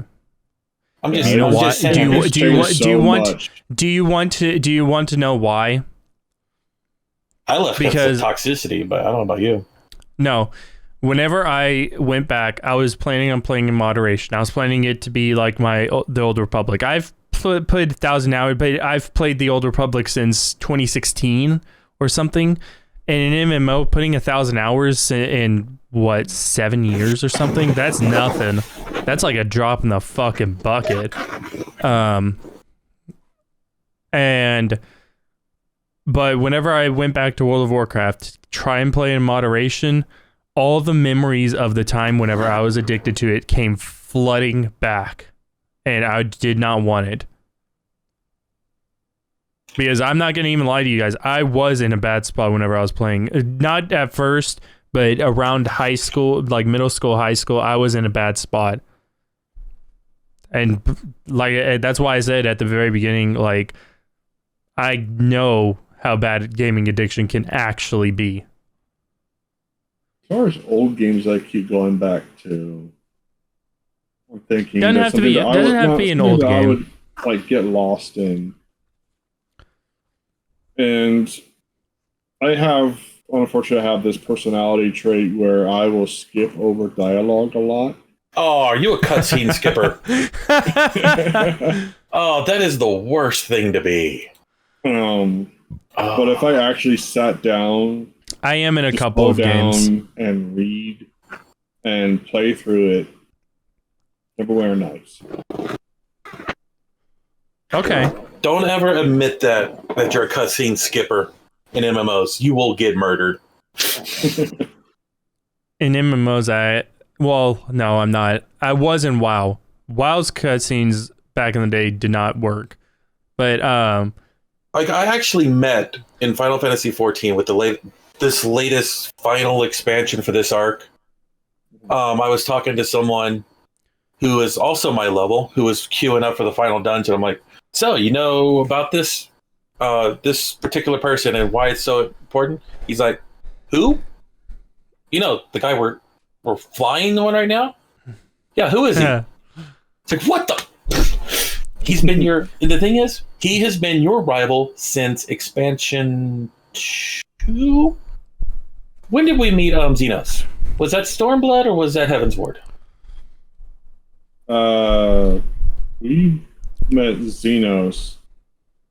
It had to be at the post Heaven's Ward content. So that's 2.0. Endwalker's 6.0. That's 8 years, give or take. 6-8 years. Because he was the main villain in Stormblood. Yeah. So don't admit your cutscene skipper. I am in certain games. Let me just be very clear. If you have completed the story, skip them all you want. Well, yeah, these games. There are games that no matter how many times I've completed them, I still watch the cutscenes. There are games that I've completed once, and afterwards I start skipping the cutscenes. One of those games is Star Wars Battlefront 2. I have completed Star Wars Battlefront 2 a couple of times. Not Which the one? The original. Okay. About to say EA Battlefront doesn't count. Yeah, no, the original. The Battlefront 2 has a fantastic story that follows the 501st. Highly recommend it for anybody. The cutscenes in it, they drag on a little bit too much. Whenever you're doing it for you're playing it multiple times. I have this small rule when I play RPGs. If the cutscene is voiced, I will watch it. If it's not voiced, I'll skip it. Well, Battlefront 2 isn't an RPG, which I'm actually sort of with you. A lot of the games that no matter how many times that I play through it, I won't skip the cutscenes are RPGs. I will not skip the cutscenes if they are. Now, if I accidentally, which this happened to me in Persona 5 once, I forgot to save my game. So I had to replay through an entire chunk. Again, I did skip through that dialogue simply because I had just, like the night before, I had played that chunk. And I needed to get back to where I was. I actually had that with one of my recordings of Final Fantasy X too. No, not so much a cutscene skipper in my case. It was, like I said, I was talking Neverwinter Nights. This is back when most of the dialogue is written. Sit there and read it. Yeah. And it's a scrolling paragraph. And you're sitting there like, okay. No, if you're reading it and you're able to read it faster than that, absolutely skip past it. But no, there are some voice like pre things, but it's like it's not cutscenes. They just have like, hey, what is this? And they start talking on like what he's actually saying in there. It's like, okay. But a lot of times you talk to people and it's just like, here's the text. Read the text. Yeah, no. Daggerfall is one of my favorites. I love going back to that.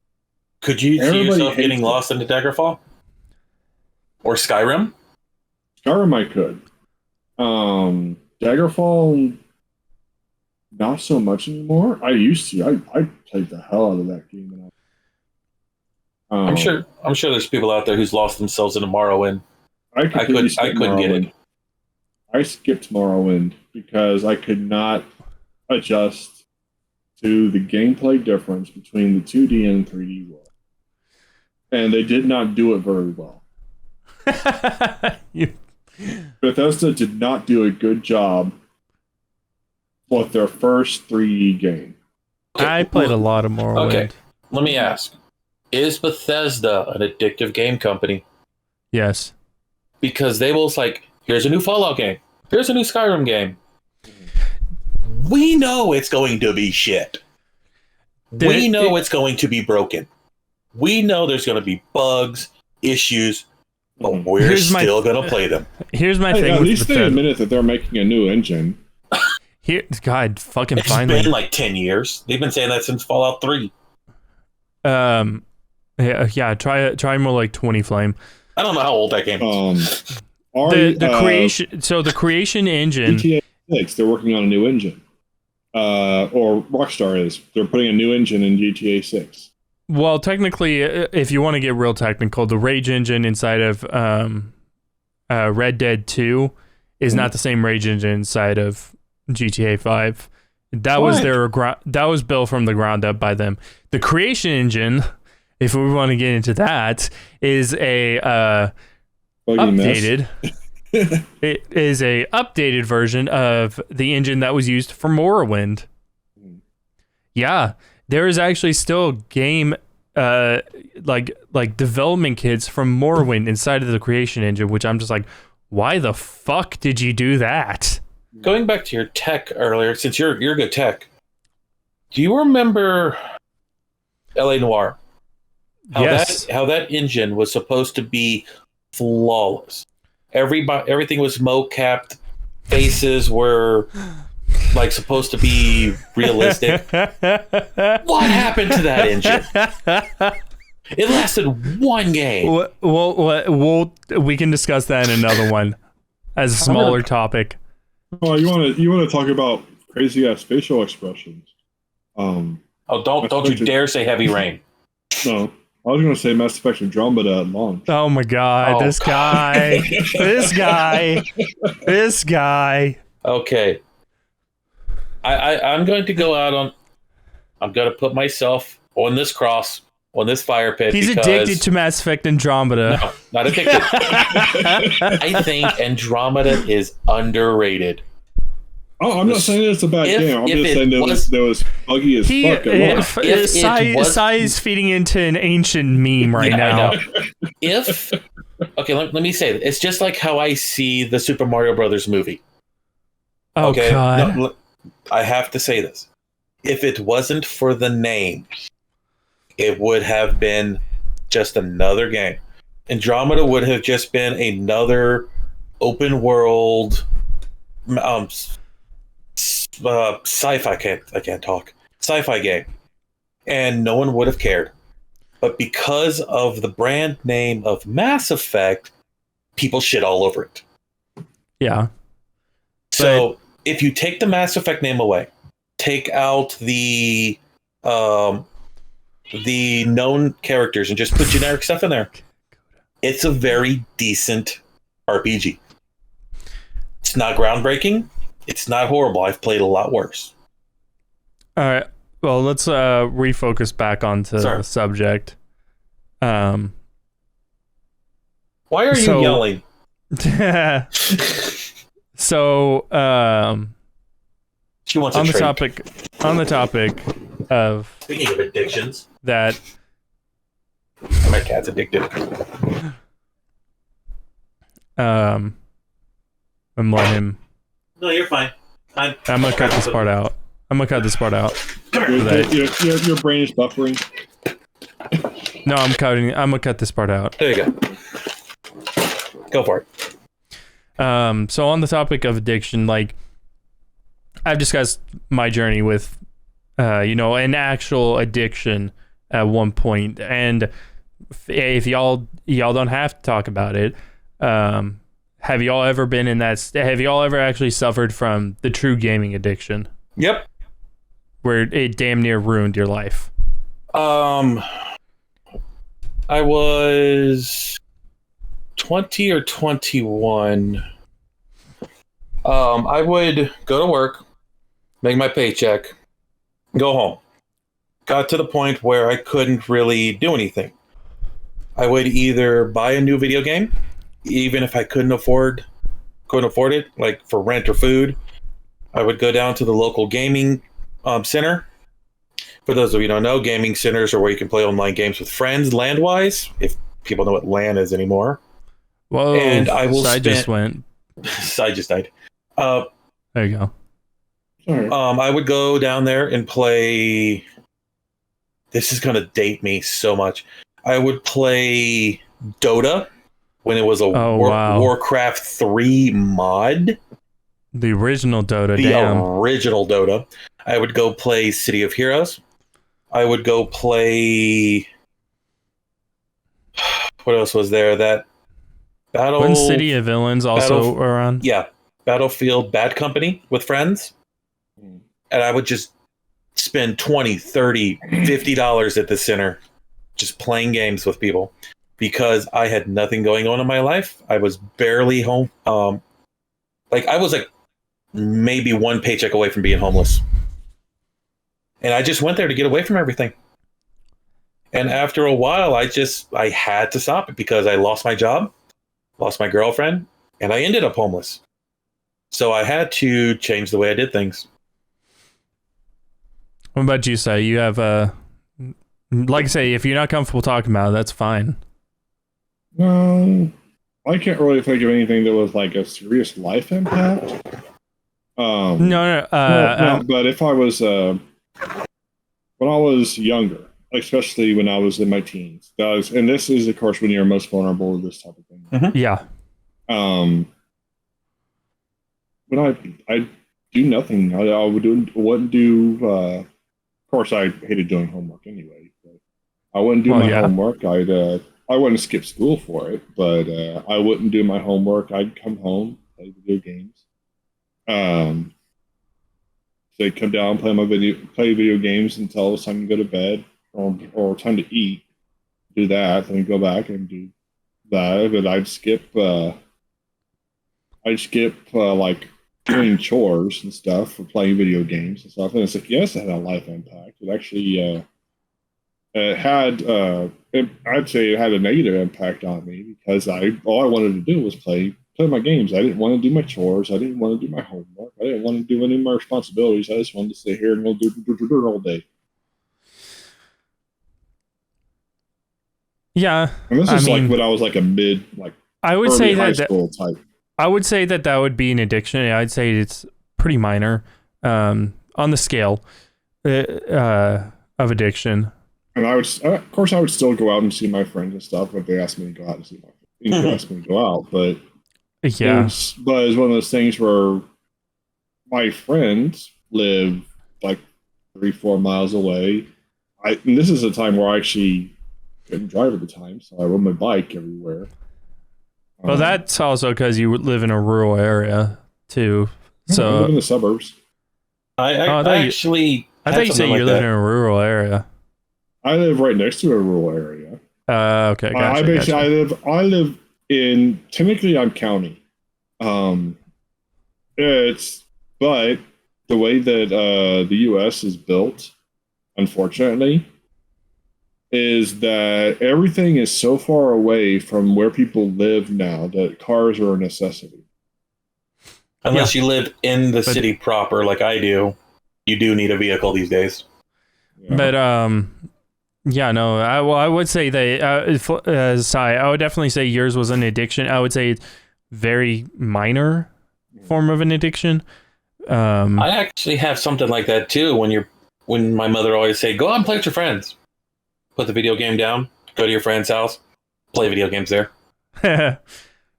So my story, I don't really get into. I didn't really get into it earlier, but something had happened in my life, and I was an angry teenager. I was very, very angry. And around that time, I was still playing World of Warcraft. Got super addicted to it. Like this was, and I leaned very dependently on it.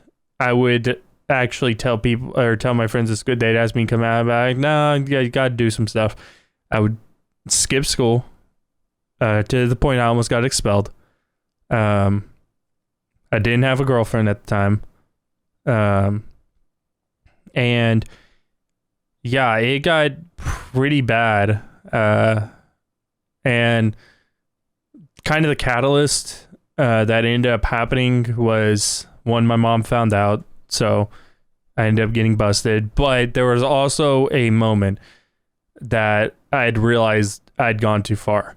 I was playing, and I think I've told you this. I may have told you as well, Flame. I can't remember. My memory's terrible, so you might have. I was playing a PvP match in World of Warcraft. They're called Battlegrounds.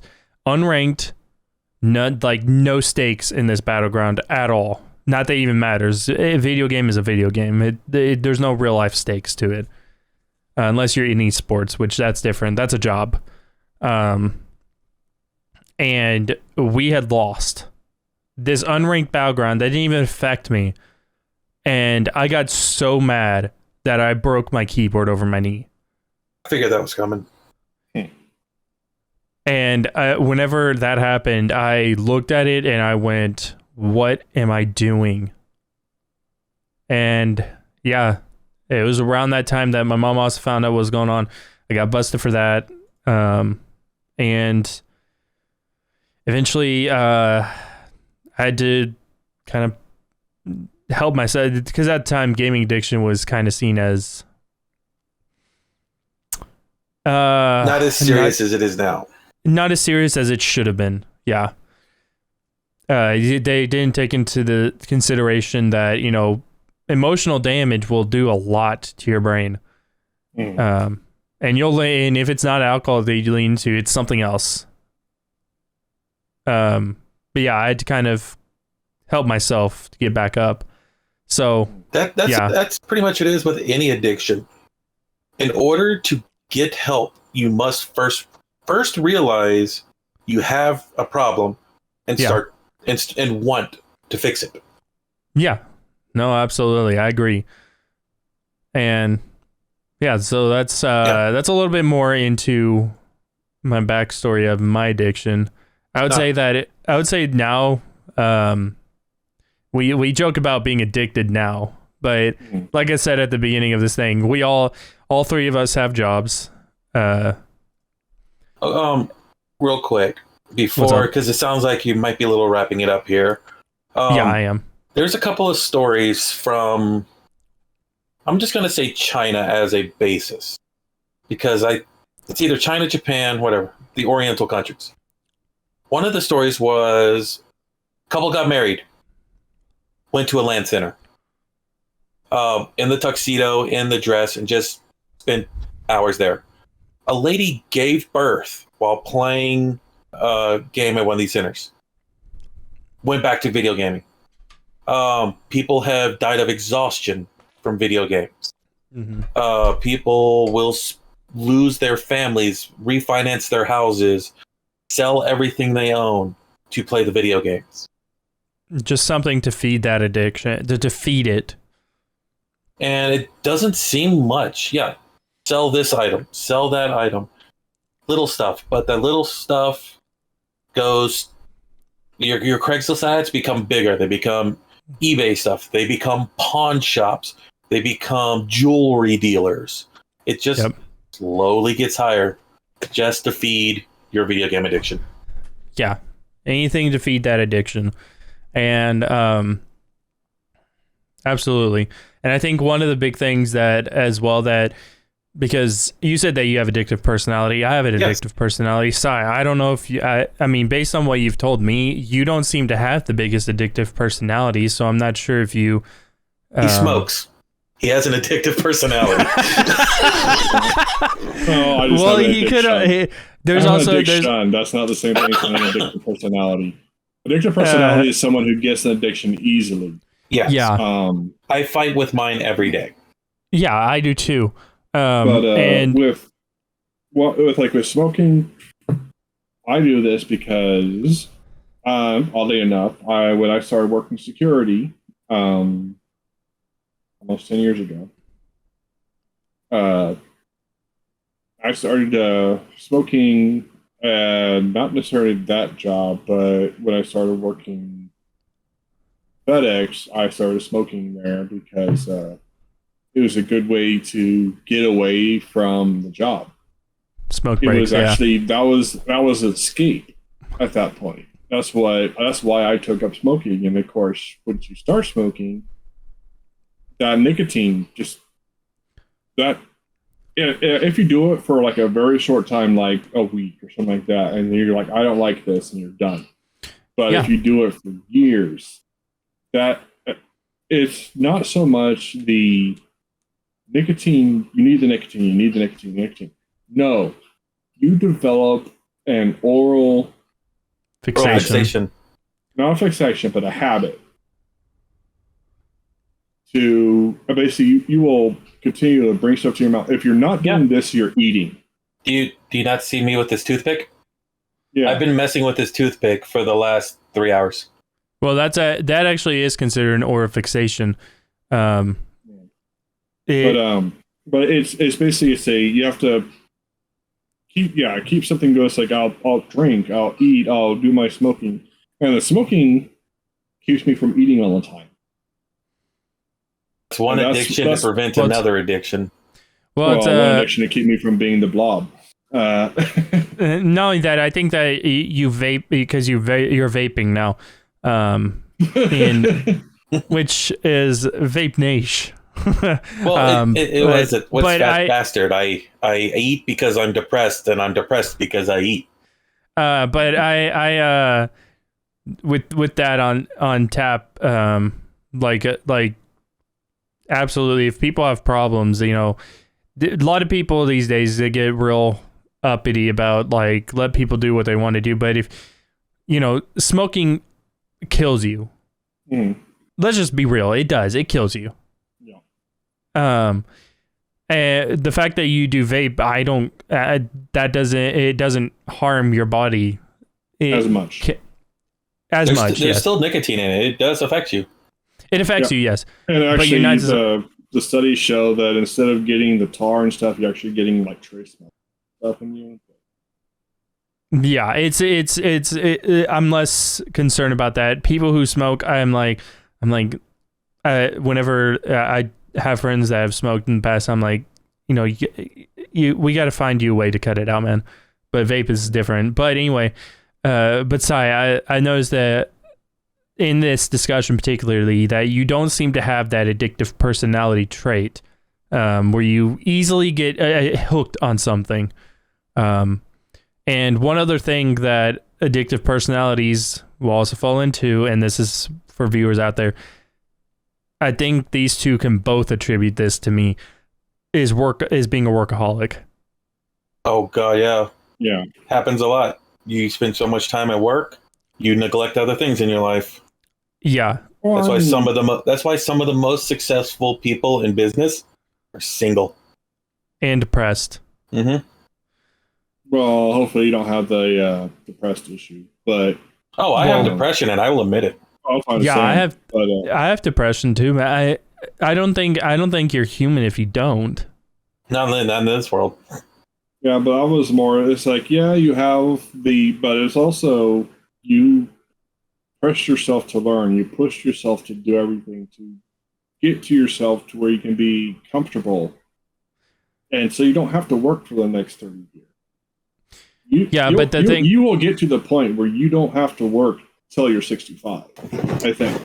But I think that you more than anybody, since me and you have had discussions around me actually just being a workaholic, is for everybody out there who's suffering from addiction, even video game addiction, I think there is such thing as a work addiction as well, and yeah, I keep myself busy. Of course, I push myself to learn, to grow, to do all that.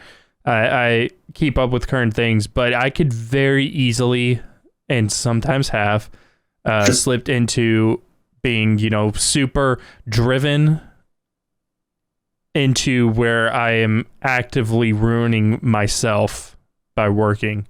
And there have been there's one time recently that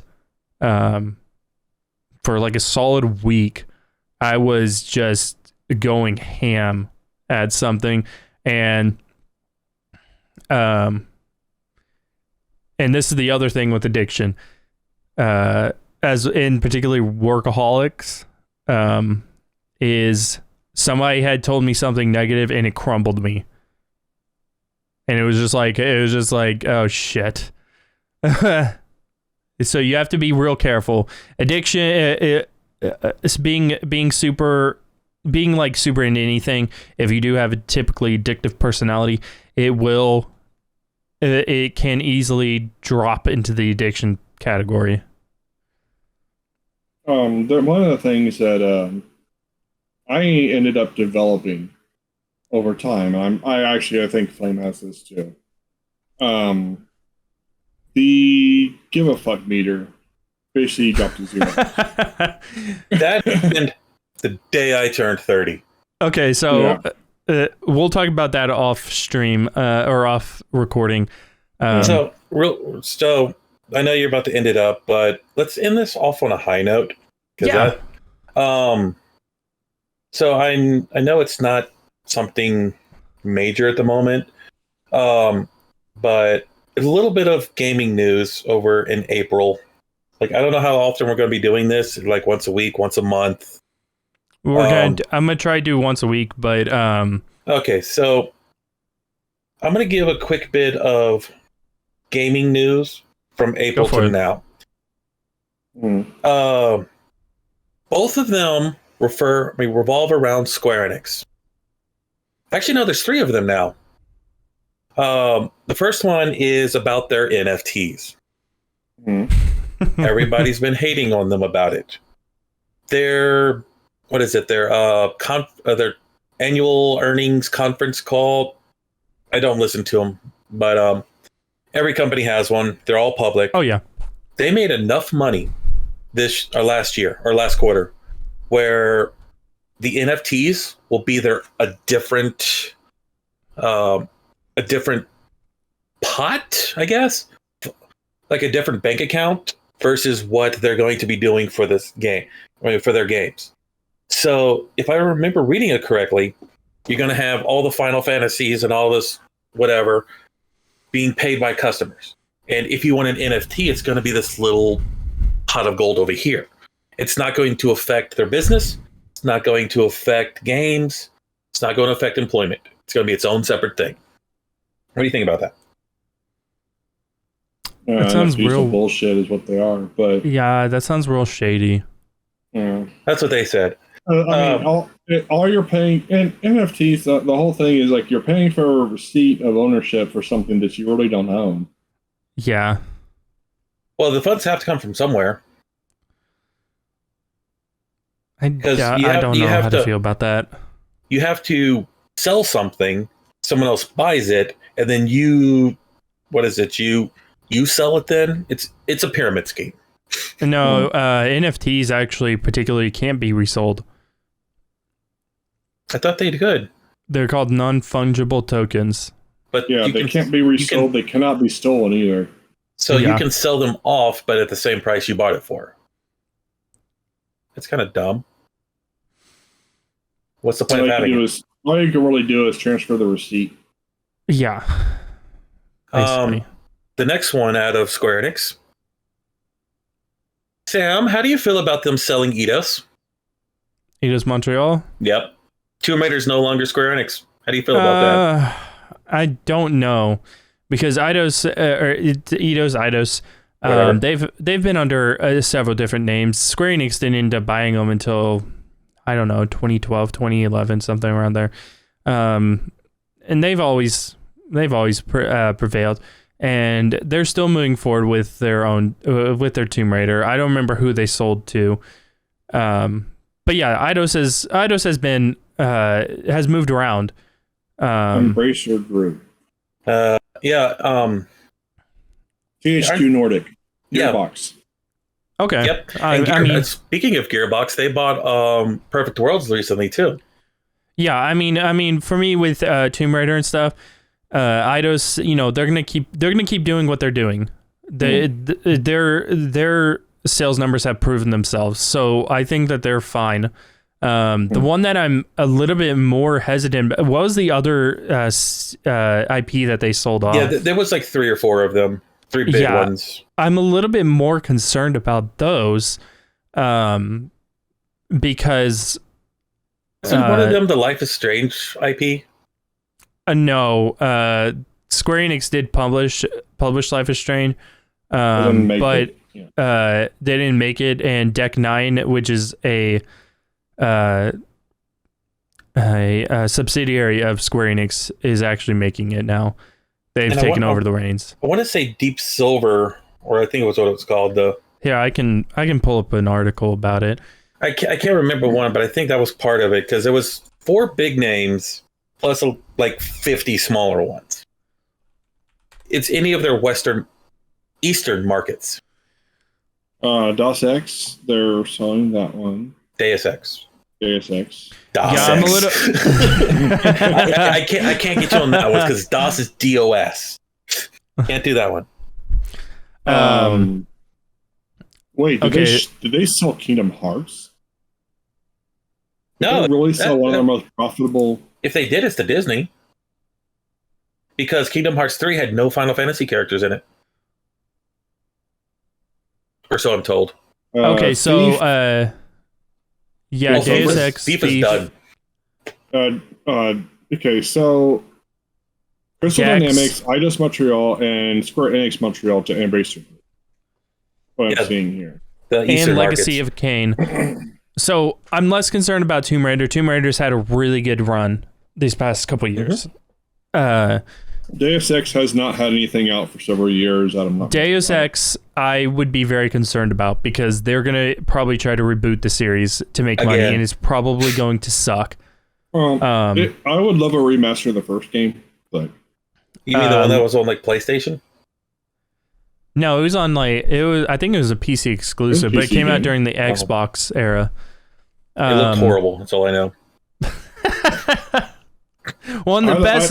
Hey guys, one of the best. Oh, my camera's over here. Invisible War is the one I'm thinking of.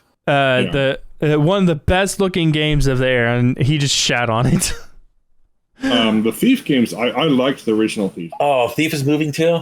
Yeah, Thief is, and they're going to try to reboot it again, and it's probably going to suck like the 2013 game did. I love the originals. But it's all going to Embracer Group, which means they're just probably going to... Who is this Embracer Group? Because they bought... people that own THQ and they bought THQ. They have Borderlands.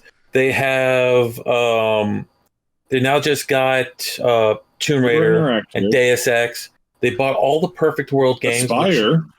Which is Champions, Star Trek Online, Perfect Worlds. They're collecting names this year. They were originally Nordic. Yeah. The Embracer Group was originally Nordic. Yeah, I'm just saying, they're picking up IPs left and right. Their parent company is Nordic. I thought it was 2K. What I'm seeing here. I'm also worried about Legacy of Kain. I'm not a big fan of Legacy of Kain, mind you. But I do feel for people's idea for that game. And I think that they'd probably ruin it as well. Gex, have we even gotten a second Gex game? I thought we did on the, unless it was just a rematch or like a port. I thought there was one on the Game Boy Advance. Yeah, we actually did. Gex Enter the Gecko and Gex 3D cover Gecko, but we have not seen Gex in a long time, so I'm not sure if they would fuck it up. But necessarily, I would say that I'm not as worried about that one. I mean, it's the parent company that owns Aspyr, which is making the Knights of the Old Republic remake, and it's put out almost or a good chunk of the Star Wars games. Re-releases of them anyway. Aspyr does mostly remakes. They don't do very many new games, so them getting the remake instead of a re-release, instead of just a port, is actually a pretty big. Yeah, that's a big deal. And the last bit of Square Enix news, you two probably won't care about it. Do either of you remember Project Elysium? No. Something that they launched or talked about in E3. What was the last one? 2019? It was a brand new game coming from Square Enix called Project Elysium. No one knew what it was. They thought it would be a new Mass Effect game. They thought it would have been a new Dragon Age game. It's a Valkyrie profile game. All right. You mentioned that. It's Valkyrie Elysium. Nice. And it's something I wanted to mention when you're talking about your tech. How should I word this correctly? When do you buy a game versus the name versus the graphics? That's another topic. That's the only two things we saw with the trailer. We saw these beautiful graphics, beautiful world. We saw the characters. We saw fight scenes. We saw cutscenes. Then we saw the name. Mm-hmm. That's all you saw. Didn't hear you heard some voices, but when do you go from graphics to versus name recognition? That's another topic for another time. Yeah. They sold off all that and they're bringing that in. Yeah.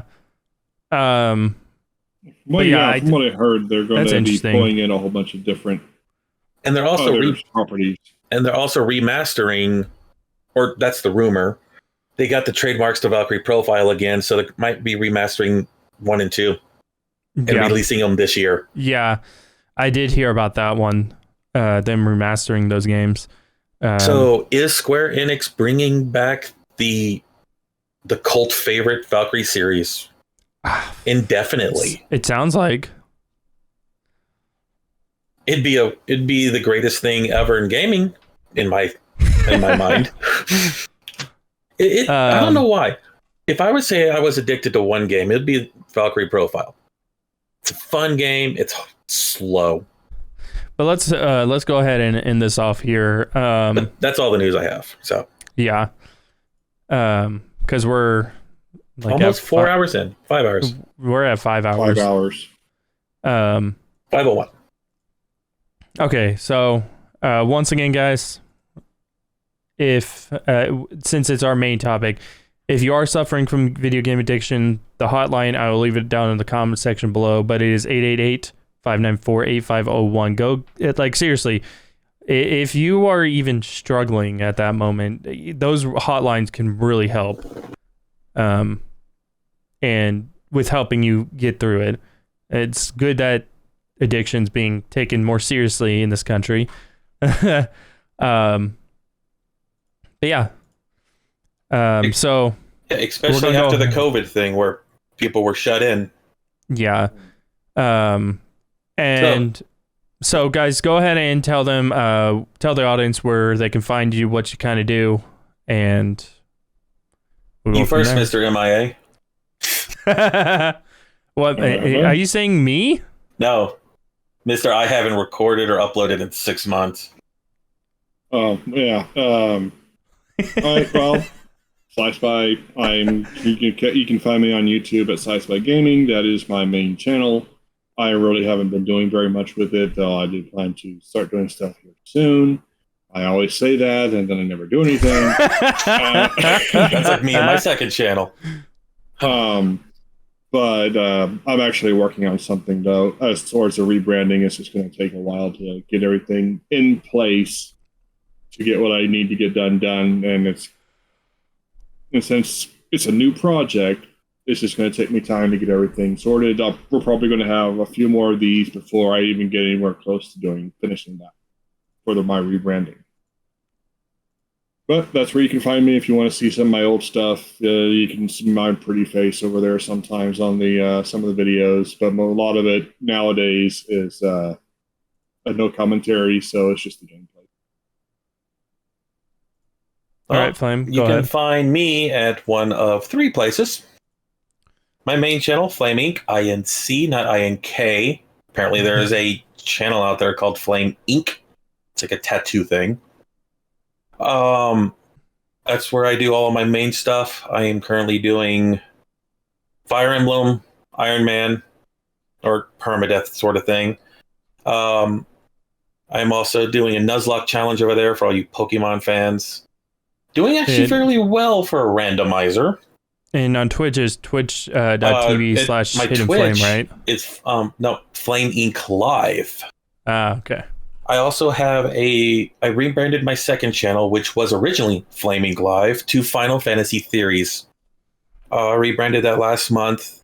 It's where I put my Final Fantasy timeline. The first. Gotta keep mentioning that to people, because when I started it, no one else was doing it. Labor of love that everyone says is futile, but whatever. I actually rebranded it to do theories. If I find a Final Fantasy theory, I will look into it. I will put it together. I will make a video, and then I'll leave it up to you. The one I have right now is more of a challenge than a theory. People say you can't beat X2 in a single playthrough. I found a strategy guide that says otherwise. And so I might be working on a second video for one of the theories. So that's one of 3 places you can find me. Please subscribe. I've been at 300 subscribers for like 6 years. And since neither of them said their Twitter handles, Size is at SciSpy84. I think mine is and then at Flames _Hidden Flame. It is. I haven't used that in ages. Yeah, it is. I don't use my Twitter all that much either. And so, of course, I am Sam K. Which of your 6 channels do you want to promote? Shut the fuck up. YouTube.com/C/SamK Gaming. I am working on it, much like Psy, but in a less grand scale, apparently. Working on rebranding that channel to something new. Are we ever going to see a new Bad Game Sunday? Shut the fuck up. No, I'm actually serious. I haven't seen one since your Final Fantasy Legend one. Yes, I'm still working on it. Okay. But yeah, He's getting there. It's just taking a while. It was a good series. I wasn't poking fun. I was just wondering when the next one was showing up. But there I do gaming and tech-based things. I also have the series that Flame just mentioned, Bad Game Sunday, where it is a web series, basically. I'm currently working on the 5th season, which has become a much bigger production than originally intended. So it's been a lot of fun. You can also find me at youtube.com/C/The Jedi Master Pro. That is my Star Wars channel, which has had a life of its own. I mostly do no commentary, but also, I do some theory videos and very high production stuff in between these low effort, no commentary videos. Also, my Twitter handle is at Sam_KIA. And that's where a lot of my dedicated fans go. So anyway, we're going to go ahead and leave you off here. Hope you guys have a good rest of your day, and we'll see you next time. Have a good one.